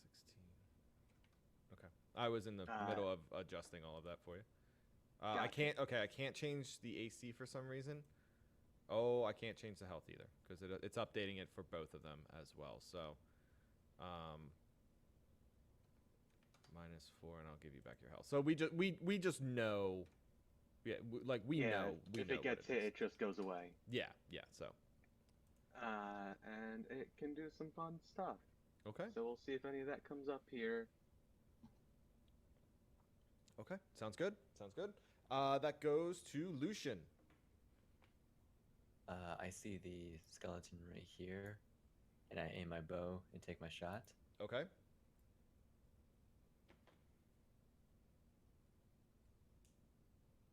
$15, 11. All right, you successfully hit. And you have fired the arrow directly into its skull, where its eye socket, like into its right eye socket, and you heard a cracking sound as if, and it's just stuck there. So as if its shot went into its eye and kind of like wedged itself into the bone. And I give a loud bullseye. Nice. And that's the end of my turn. Love it. That goes to Nathan. Which one did Lucian just hit? The lowest one, the bottom one. Okay, great. Nathan will move to here and take a great axe swing on that skeleton. Okay. And as he's walking past, he's looking left to right, very confused at what is going on with the fact that there is now 2 bear men here. 11 to hit for 5 damage. You miss. You are distracted by the fact that there are 2 bear men. Damn. All right, that's my turn. Okay. That goes to Sus. Sus is gonna shoot. I guess this one. Okay. Alright. Wait, the Also- top of the bottom one. I saw 2 markers ping. This one. Bottom one. Okay. 7 to hit. Miss. Okay. You are also distracted at the fact that there are now 2 bear men. That goes up to Wog. Wog is going to step here. Okay. And then I'm going to cast. I'm just going to keep it easy and cast Chill Touch on the lower one. Okay. 13 to hit, 6 damage. 13 to hit. You hit. And you kill it. And then bonus action, Shillelagh my other weapon. Okay. Sounds And good. that's my turn. All right, one is down. That goes to Wog. The creature is going to attack the echo.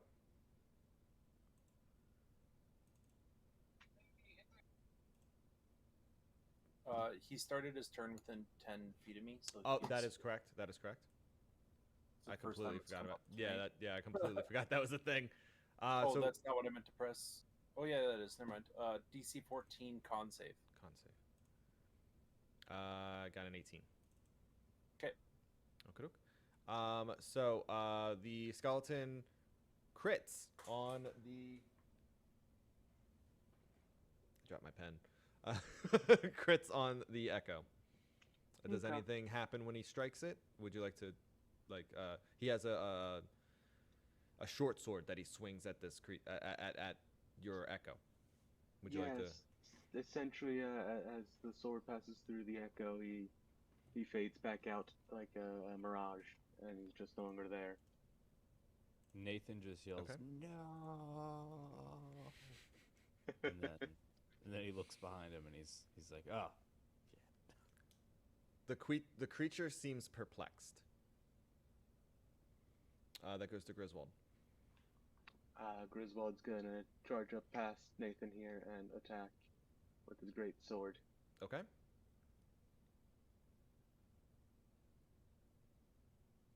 Eight to hit, You miss. and then he's gonna have another echo form, or have his echo reform behind the skeleton.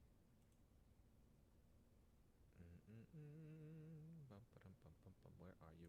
There you are. Yep. There you go. And that's the end of his turn then. Okay. That goes to Lucian.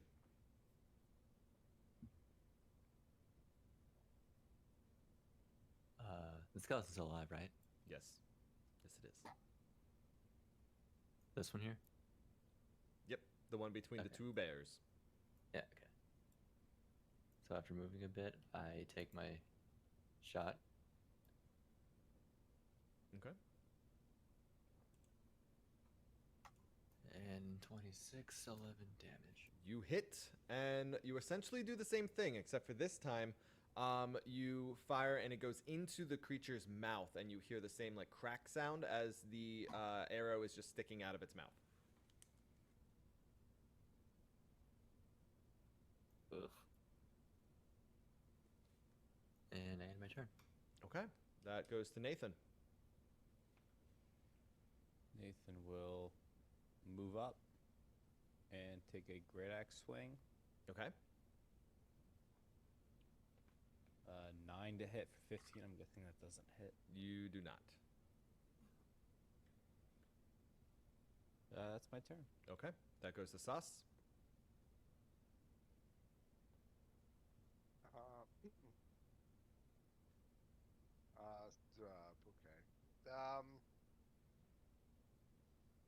Suppose I could move maybe You yet again find yourself close to the turtle. too close to the turtle. I'll move here. Be away from the turtle, and then I can get a clear shot with my crossbow. That's a 1. All right, we got our first actual like one. So we're gonna go ahead and roll me a D100. 59. 59. So I don't even know what that is. You suffer the effects. It's called Your Own Worst Enemy. You suffer the effects of the Bane spell for the remainder of the encounter. So I need to. I don't know what Bane does. I'm not a wizard, Harry.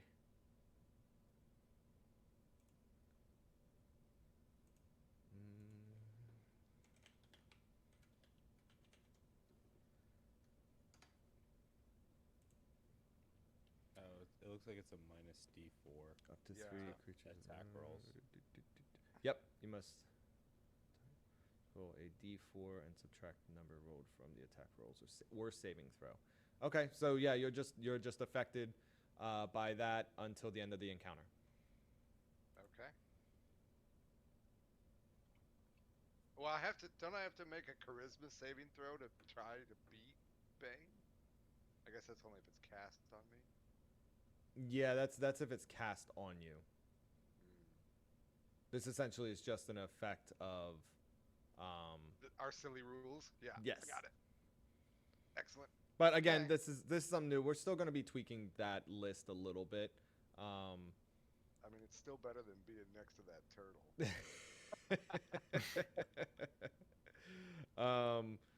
You as your punishment, the Bane spell disappears and you teleport on top of the turtle. No, but that Constitution. yeah, no, that goes to Wog.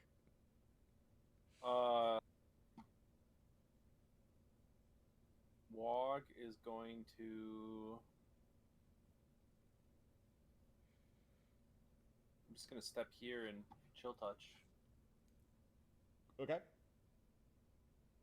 19 to hit, 5 damage. 5 damage. He is dead. He dies. And chill touch is the necrotic one, correct? Yeah. Okay, thought so. Yeah, so you reach your hand out. The They're all spore. necrotic. Yeah, that's fair. I couldn't remember because. Yeah, necrotic's the one that I gave the green and the purple to, right? I believe so.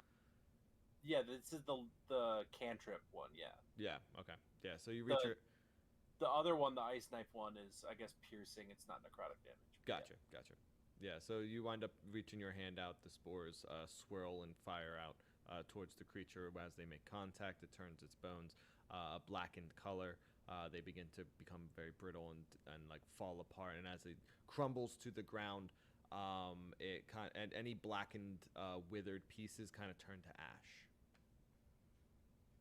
Congratulations. What would you guys like to do? I'm not actually standing in the middle. I just want to see the whole room. I'm gonna start scrounging for bolts as my usual. Okay. How many did you fire? 7. You fired 7? No, No, I you- fired 1, but there's also bodies, right? Yes, yes. Yes. So you were able to find 2. Ooh, 2. 2. The one that you almost fired full. and one on the ground. I'm as well gonna look for the arrows I shot, which was 2. Okay.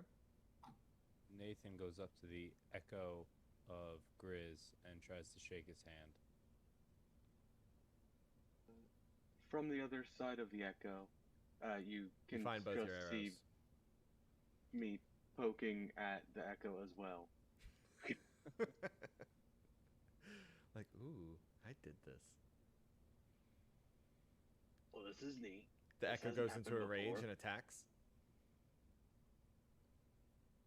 Sus, Good thing I'm you not a are barbarian. you are also you are no longer affected by the Bane spell. Hooray! Hoorays. Yeah, Nathan wants to come to the end of this room right here, but next to this body, Mhm. and do a perception check of what it looks like. It looks like on my screen, almost like there's these piles of bones. So it looks like the room is done. It looks like it's another dead end. So Yes. he's just checking to make sure that that's what it really is. It is. You are able to see that, and especially because you rolled you rolled a nat 20 when you entered the room, originally. Cool. So you're able to see that that is all that the room has to offer. Are there bodies to dispatch in here as well? There are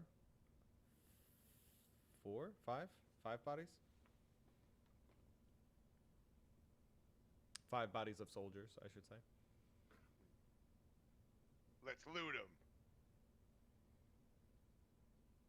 7s. Grizz will go investigate them now that he's done poking his echo. Okay. 13. 13. You are able to find anyone else investigating? I'll just give you Yeah. all like a list of.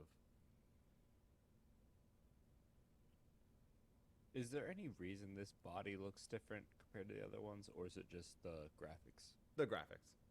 Cool. Didn't Yeah, want to just. Nathan I posted- didn't want to just keep like copying and pasting the same exact one. No, love it, love it. I just wanted to make sure. Nathan posts himself by the corner, and he waits for everybody Okay. to loot their bodies. So you guys are in grand total. You are able to find 5 bolts, a crossbow, a short bow, 2 short swords, a shield, a wooden shield. You are able to find 23 copper and 12 silver, 6 bolts, 12 arrows, 2 potions of healing. Oh. Anyone mind if I hold on to one of these potions? He feeds it to his echo.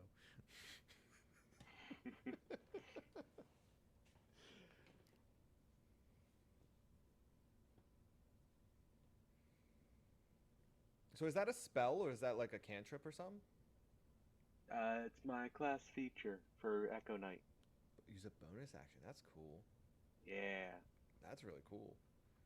Yeah, it's an object, so it doesn't count as a creature, so we don't get a lot of benefits, but also spells that target creatures that you would do also can't target it. Interesting. Very Yeah. It's like it doesn't count towards flanking or anything. interesting. Can something else consume the same space that it's in then? Well, I don't think it's solid. But we'll look into that. How much coin? Translucent gray image of you. It's just an image. Yeah, so you Yeah, would so you would something move could- right through it, yeah.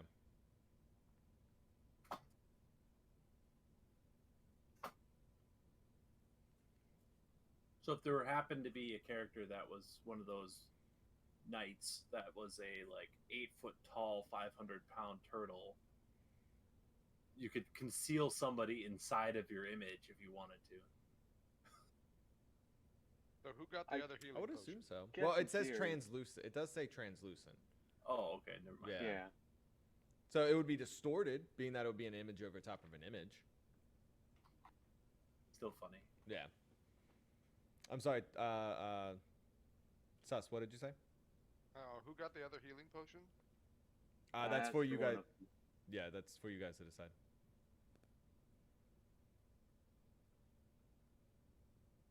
Wog just kind of motions that he's fine without it.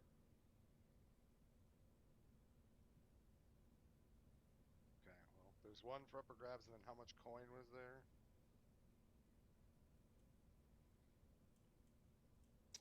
That's a very good question. I scrolled away from it. Silver and copper, I don't remember. What room were we in? I heard there was copper, 20 something 23 copper, 10 silver. Sus is pocketing that. Took someone's lunch money. I did. But yeah, somebody grab that other healing potion though. I got it. Okay, You grabbed both? And no one else was taking it. Okay. I just perfect. clarifying, that's all. Yep. Okay. Is the image still with you? Yep. Okay. Does not have a time limit on it. Just, I mean, as soon as it takes 1 damage, it goes away. Okay.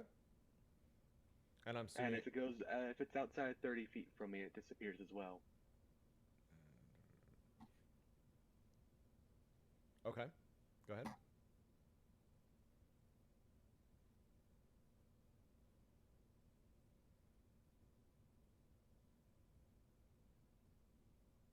Sus calls out before they leave. Are we gonna take care of these bodies too, or? Yeah, Nathan rushes back in. Let's start decapitating him. Yeah, we should spend a couple minutes and stab them up a bit. Okay. So you guys take about 5 minutes to go through and cut all their heads off.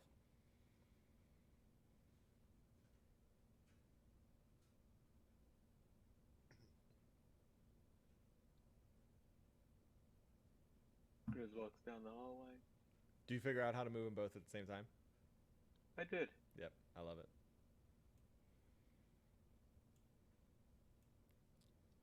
Guess we should head up here and check out where the skeletons came from earlier. Skeletons. The only hallway the coin did not pick. Best for last.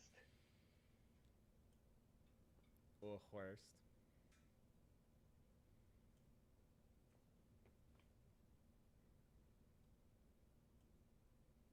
Okay, so everyone's just kind of cruising down the hallway, making their way through, making their way downtown. Making my way walking down fast. halls. You guys give me a perception, everybody. And we're room bound.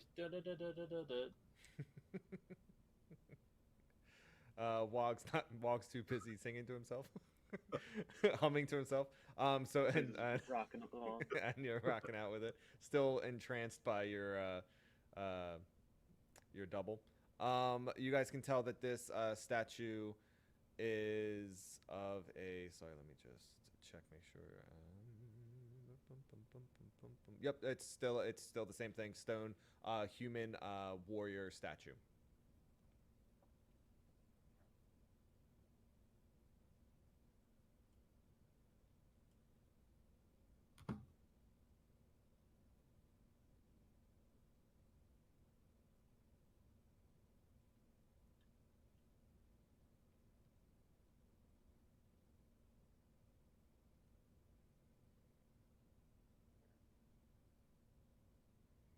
As you step around the corner, you can see that there is a door in front of you. And it explodes! I investigate. Okay.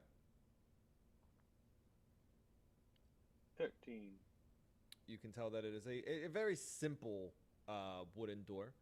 And you can tell that it is... it's It moves a bit, but it seems to be like once you open it past a certain point, it gets stuck. Kind of like barricaded. No, more just it's just not built great. Time to shoulder it. Old. Shoulder it.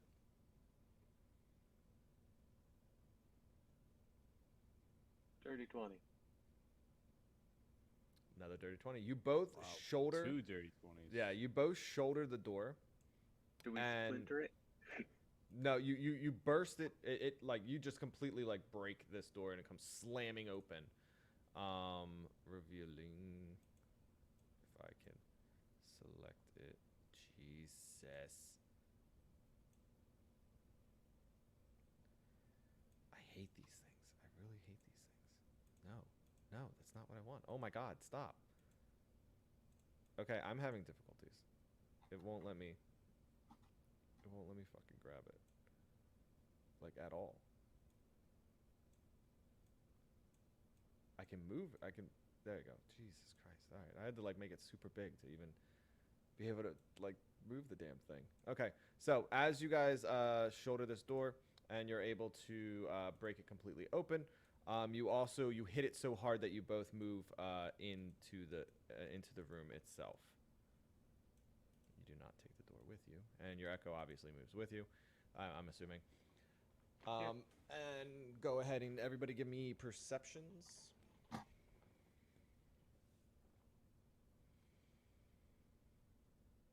14. 19. 24. 24. Okay. So you were able to see that there are 4 sarcophaguses in there. There are 3 fairly decently sized piles of bone. There are 2 skeletons toward the north, and there is a lone statue at the northern side that is also a human warrior, as well as the 2 pillars. So that goes to Wog.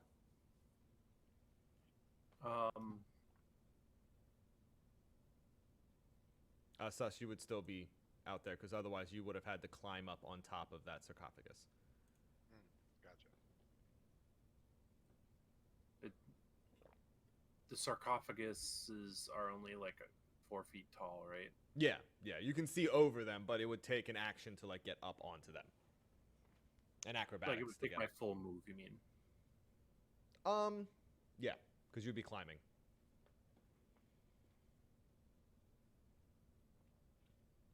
Yeah, I'm okay using my full move to get up there. Okay, go ahead and give me an acrobatics to climb up it. Just make sure you don't fall off or anything. At disadvantage, I'm sorry, because of the terrain. So 15. Yeah, you successfully climb up. Okay, so like I'm right there effectively because I'm up. Yep. And then chill touch this fine individual. Skeleton. Make him a chilly boy. 25 to hit, 9 damage. 9 damage. Excellent hit. Excellent hit. You strike him in his left arm, and as it strikes, it withers and deteriorates away his arm, and his arm falls off with a clatter to the ground. Not fully understanding why Grizz like gathers body parts. I just look at him and give him a wink and a thumbs up, like I did a good job for him.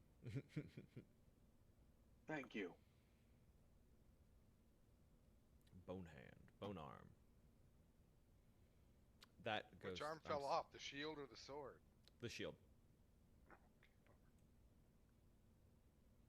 Actually, you know what? The skeleton is going to attempt to climb up as well. As soon as he moves within 10 feet, I'm gonna go ahead and do He that. falls. DC 14 for 4 damage. He attempts to climb up and immediately falls. He is Oh, now. okay. Yeah. He does not make it. So that didn't happen then. And then 5, 10, 15. So go ahead and do it on this one. Do you want me to roll the damage again or no? No. Okay, so just DC 14 save. Yep. And it's I 4 got a damage. 5. He took 4 damage. Okay. All right. He is going to swing at Griswold. Okay. 14 to hit. Does not. He his sword comes down and winds up striking the sarcophagus instead of hitting you. That goes to Griswold. Griswold is going to mentally command his echo to move. Okay. There. And then Griswold is going to take a step back and attack with the echo.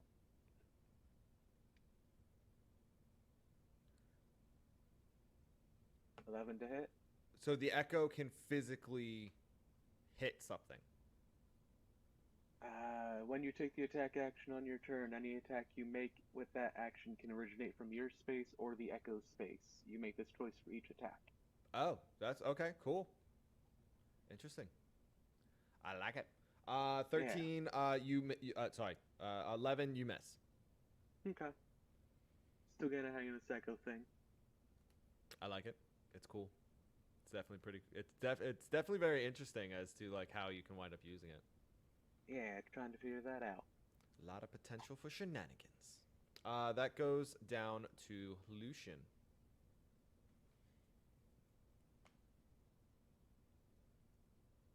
I see the skeleton. I take my shot for it. Okay. 13, 5. You hit it.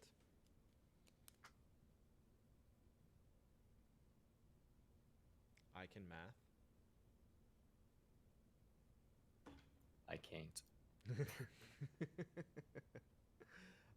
Okay, that goes to. Is there anything else? Because you only fired. Is there anything else that you would like to do? No. Okay, then that goes to Nathan. Nathan is going to step up and swing a great axe at the skeleton. Okay. That is a 17 to hit for 10 damage. You shatter him. You come down and just right on his head, and then all the bones just all over the place. Great. And then, I guess that's my turn, yeah. Okay. That goes to Sus. I guess I'm gonna move in the room. Let's see here. The roomage. Just move over here. Maybe next to this pillar. I don't know if I can actually see this one yet. At the current point where you are, no. Maybe.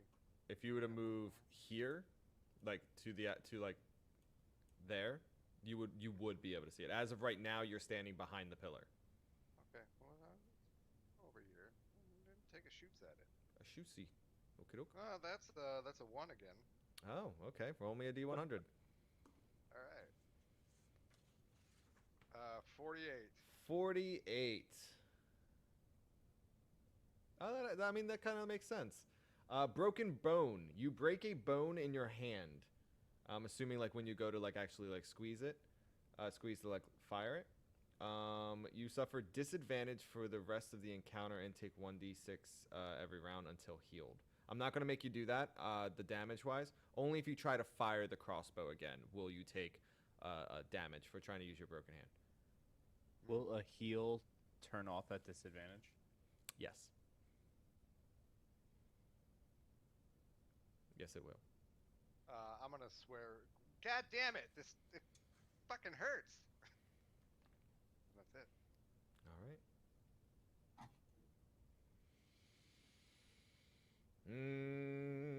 That goes to Wog. Wog is going to chill touch the remaining skeleton. So 19 he to hit. is currently, you can't see him because you're standing up. He is prone.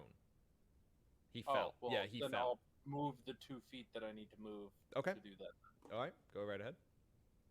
Okay, I did, and that would be advantage then. So Yes. I guess I'll just roll another d20. In case you crit. Yeah. Yep.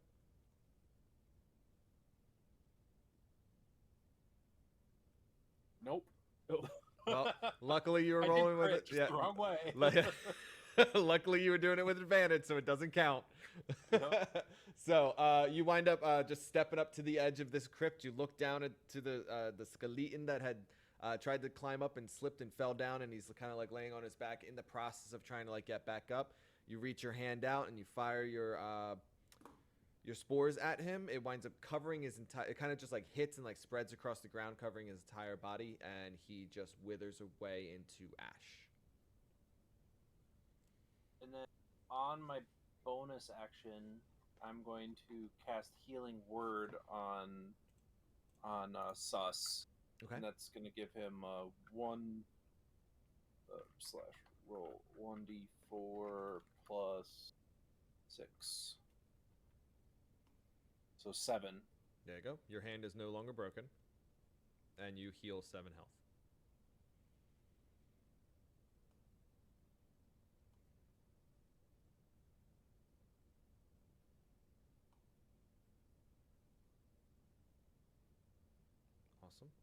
Awesome.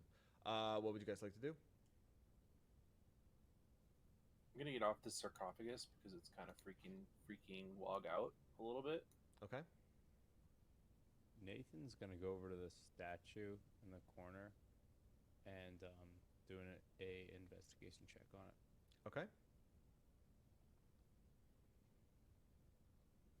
16.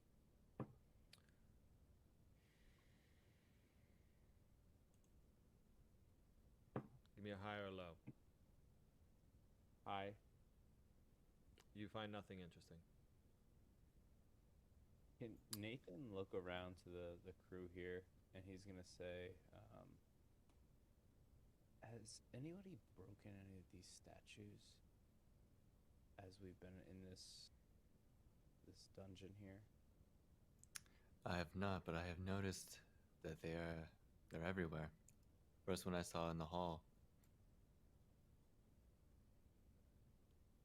I haven't tried to break any. All right, Nathan's just gonna swing his great axe at the statue's head. All right, give me an attack roll.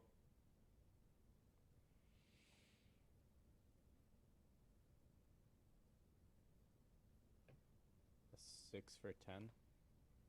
That's a nat That one. is a That nat is a one. nat 1. Roll me a 100. Someone will join me in agony.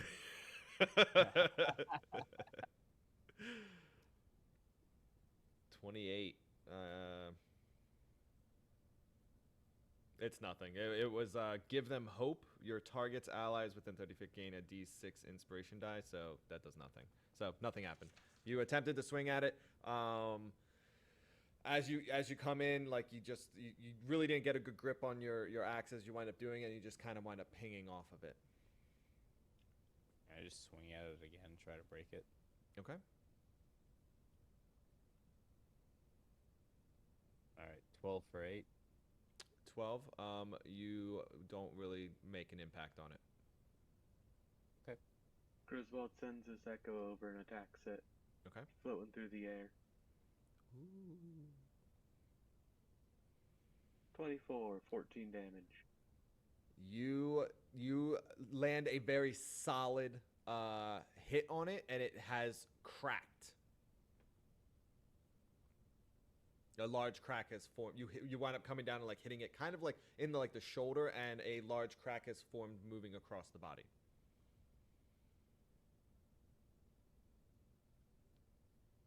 I attack again. Okay. While he's doing that, I'm going to move here. Okay. I'm gonna do an investigation on the skeleton I shot with one arrow. Okay. Just to get it back. Okay. Go ahead and roll me that. Griswold, your second attack isn't as sturdy, and it winds up just pinging off of it. Okay. I want to do a... Lucian, you absolutely find it. I want to do like a charge at it. Okay. Just using my 500 pounds of turtliness Gotcha. to see what kind of damage I do. So I'm just going to do a full-on, like, as fast as I can run type deal. Okay, and then go ahead and give me a strength with advantage because of your weight. Okay. Ooh, if we're going to do that, I'll just roll it.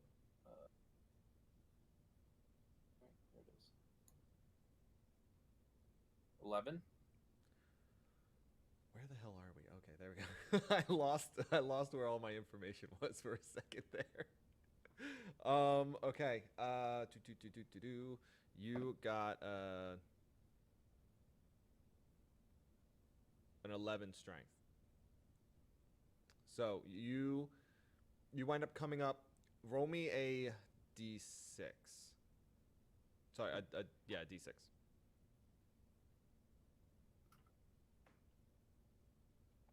Okay, that's actually very fitting for how I was going to describe this.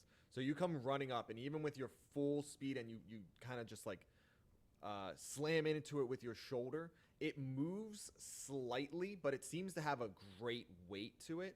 But you do hear the crack that had already been put into it kind of like creak a bit more, and just like and crack just slightly more.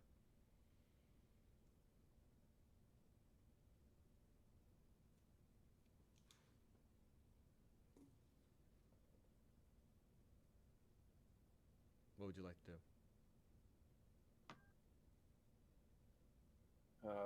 I mean, I'll start preparing for round 2 while other people are doing stuff. Round 2, fight! Go ahead. Yeah. Nathan would like to throw a rope around the neck of the thing. Okay. And then just maybe give it an all-out pull and ask Grizz for some help. Hey, Grizz, you want to just try to take this thing down to the ground? Grizz walks over and grabs onto the rope. Okay, your other one moved, and I was like, "What? Who's moving over there now?" I forgot it was an echo. I was so confused for a second there. Okay, go ahead. Ooh, your hands, as you go to start pulling on the rope, your hands wind up. You lose your grip and you fall down onto your butt. Yeah. So really nothing winds up happening. Nathan, you're pulling on it, but you can kind of notice that, like, as you start to pull on, you kind of hear him, like, huh! And he, like, fall backwards. Could we take a 20 to just destroy the statue? Yes, you may. You may take a 20 to just destroy it. Can it be from me, like, repeatedly charging it? If you guys so choose, if that's how you want to do it. Yeah, you can take 20 minutes of you just backing up and charging at this statue, and then backing up and charging at this statue. That's perfectly fine. Every once in a while, I mix it up, and maybe I do some repeated somersaults, like Hedgehog style. Okay. Like, turtle takedown. Yeah. Okay. So as you, about like 2 minutes in of you doing this, you guys wind up hearing the rhythmic drums again. Just boom, boom, boom, 3 times. So you wind up going the rest of it takes you probably about another, like, after that 2 minutes, it probably takes you about another, like, 14 minutes of you just kind of, like, hitting this, doing somersaults, like, just kind of, like, really trying to take down that. You finally wind up, it cracks, it falls, the top portion of it fully cracks off, falls off to the side, and then the last hit that you hit on it, the bottom portion of it, is knocked over to the side as well. You said that the rhythmic beat went 3 times. Wasn't it going 4 times before? Was it? Okay, so Nathan immediately looks at Grizz, and he says, the drumming is getting shorter and shorter. I think we need to figure out what we need to do here. Did the statue seem to help at all, I guess? Is there any chance that the statue, that we would perceive that we broke the statue and the countdown shortened or anything like that? No, because it was like 2 minutes of him doing this, and it did it, yes, and then you did it for another like 12 to 14 minutes of you like hitting this thing to like fully break the rest of it. But it was after it cracked. Yeah, it was after it. You are correct. It was after it cracked. So the statue. What level did I put this on? That's what I did. So Can I Arcana check the statue just to like see if there were any scrawling on it or anything like that? Sure, absolutely. So I made a bit of a mistake. So well, I'll fix that in a moment. But allow me to explain before you do the Arcana check. Before it goes through. So as you finally like break this apart, you can see that there is a door that was concealed behind a wooden door, concealed behind the statue. Perfectly, but like just big enough to fit behind the statue.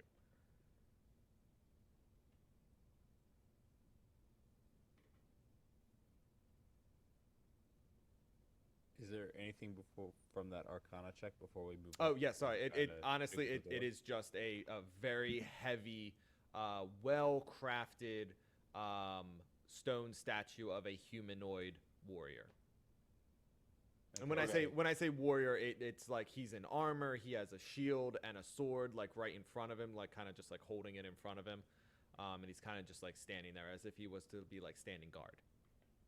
Yeah, Nathan looks at Grizz and he says, "It's this door or the magic door," and then he shudders about the magic door. And It didn't seem like we were getting through the magic door anyway. Anyways, all right. And he looks around. Does anybody need a rest before we move on? Thus would like to look through the bones for treasure. Okay, go ahead and give me an investigation. I 21. thought about that too. It is a bunch of bones. So the Boom. door is off the hinges, right? Because they pushed it off, or did they just go in and the door's open? It's a closed wooden door. The statue. No, was no. blocking. Sorry, down here. The door is broken open. Like they opened it because it Is like it every still in one piece, or is it like for the most part. For the most part, yes. It is a bit damaged, but it is still in one piece. It's just kind of wedged open at this point because, like I said, it was difficult to open, and you had to force it open. So you could force it closed again. Could we close it and then wedge the door shut? Yeah, you'd have to give me a strength check to try and close it again. Yeah. For your hand closing this door if we plan on resting. Nathan will come down and help close the door. yeah. Oh, I'm gonna move you a little bit because you moved on to top of the thing. Nathan kind of loses his grip as you guys are pushing it closed, but Griswold is standing right behind him and kind of like it's just using you as like his focal point of like how he's pushing the door. So you're kind of just getting pushed up against the door and being used to close the door. And the two of you are able to close the door. Well, the Whatever three of you are able to close the door. So I'm gonna use in the tinderbox. It's got those little pieces of wood in it. Mm-hmm. I'm gonna like use my.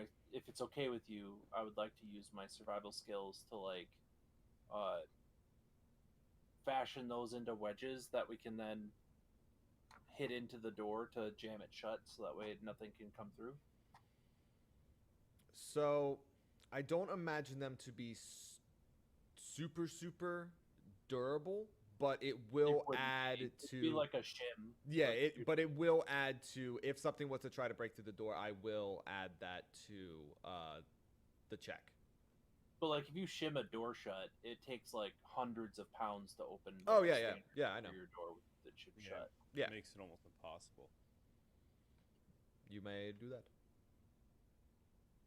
So, So- 9. 9. So it takes you about while you're doing this, it takes you about like 2-3 minutes to be able to actually like get everything out, start to wedge them in. Essentially, just like you just smack them in to wedge them, and then yeah. So it took you about like 2-3 minutes to get this done. Okay, and I consumed my tinderbox when I did that, so it's out of my inventory now. Okay. What would you guys like to do? I heard the word rest. Yeah, same. With a short rest? Take a little 30-minute powwow. A siesta, if you will. Well, I will stand over by the door then, while you guys nap. Remember, there's 2 doors. Yeah, there's another one up here. Yeah, there's a door up here. To not keep going in. doing that? There we Is go. that the new door? That is the This new door. Well, I guess I'll stand by the new door then. Okay, I just put a little doop right there, just so you guys can see door. It is closed. Yeah, Nathan will rest up by the door that he just helped close, so he'll stay where he is. Okay. So, about yeah, I was just about to say that. So about 15 minutes in, you can hear the rhythmic sound again. Boom, boom, twice. Do you want to keep resting, or for the next 15 minutes?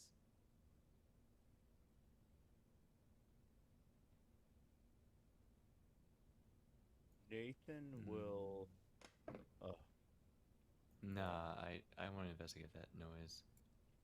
Okay, so everyone, I need a consensus for like everyone. Like, what do you guys? What's everyone want to do? Hearing that new noise, what are you guys doing? I'm okay either way. I didn't necessarily need the short rest, but somebody else mentioned that they did, so Okay. I was just okay with it. I'm all good health-wise. Okay. Yeah, I'm ready to move. Everyone's ready. All right. So Do this. you guys wind up hearing the rhythmic sound beat only twice, It's And the that- countdown. and that's where we're going to be leaving off for the week. For 2 weeks. For 2 weeks, yes. So next week, because of the fact that I'm on call, we're not going to be doing this next week, but we will be back in 2 weeks, and we will be picking up from here. So you guys are currently in this room. You rested for about 15 minutes, 18 minutes if you want to add on to what the door was. And then you guys wound up hearing the rhythmic sound twice again. You now have the new door that you uncovered from behind the statue that is above you, and you have barricaded the door in which you came in from. So everyone's health seems to be doing pretty good. You guys did a great job. You went through you wound up going through a lot of different rooms, a lot of different areas. Uncovered some hidden treasure at one point. You guys found a lot of the bodies of the soldiers. Cut their heads off. You wound up going through and cutting all their heads off, which was I will say, a smart move, very smart move. And then Experience level or experience points? Question mark. yes. So between the 2 that you took out down there and the 2 that you took out up here, that will wind up giving you guys another. I can do math. Everyone receives 40 XP. Okay. Awesome. All right. Other than that, any questions, comments, concerns, anything along those lines about this session? Nothing from me. All right. Anybody All else? good. All right. Not about this session, but I did spin up a Tomb of Horrors for next week, so we'll have Gotcha. a Kobold run of Tomb of Horrors. Gotcha. Yes. So next week, since this group won't be on, we will still be doing something on Misadventures channel, where we all, majority of, if not all of us, will be getting together and at least doing something. I just can't, unfortunately, because of my job. I can't dedicate to DMing next week. So there will be a 1 week skip, and then we will be back with the following episode. So I do apologize, but unfortunately, it is what it is. Other than that, thank you guys so much for stopping in and watching. I hope you guys enjoyed. We will return. All of this, as always, with all the other episodes, will be put up onto YouTube. Other than that, I hope to see you guys next time. If you want to reach out to us, you can either reach out doing so through my Discord. You can reach out through Misadventures Discord. Misadventure also streams as well, so definitely drop him a follow. I have the YouTube channel. If you guys want to watch any of the previous episodes, all of them get put up onto the YouTube channel, so you can always go back and look through those. Other than that, stay beautiful, and I will see you all next time.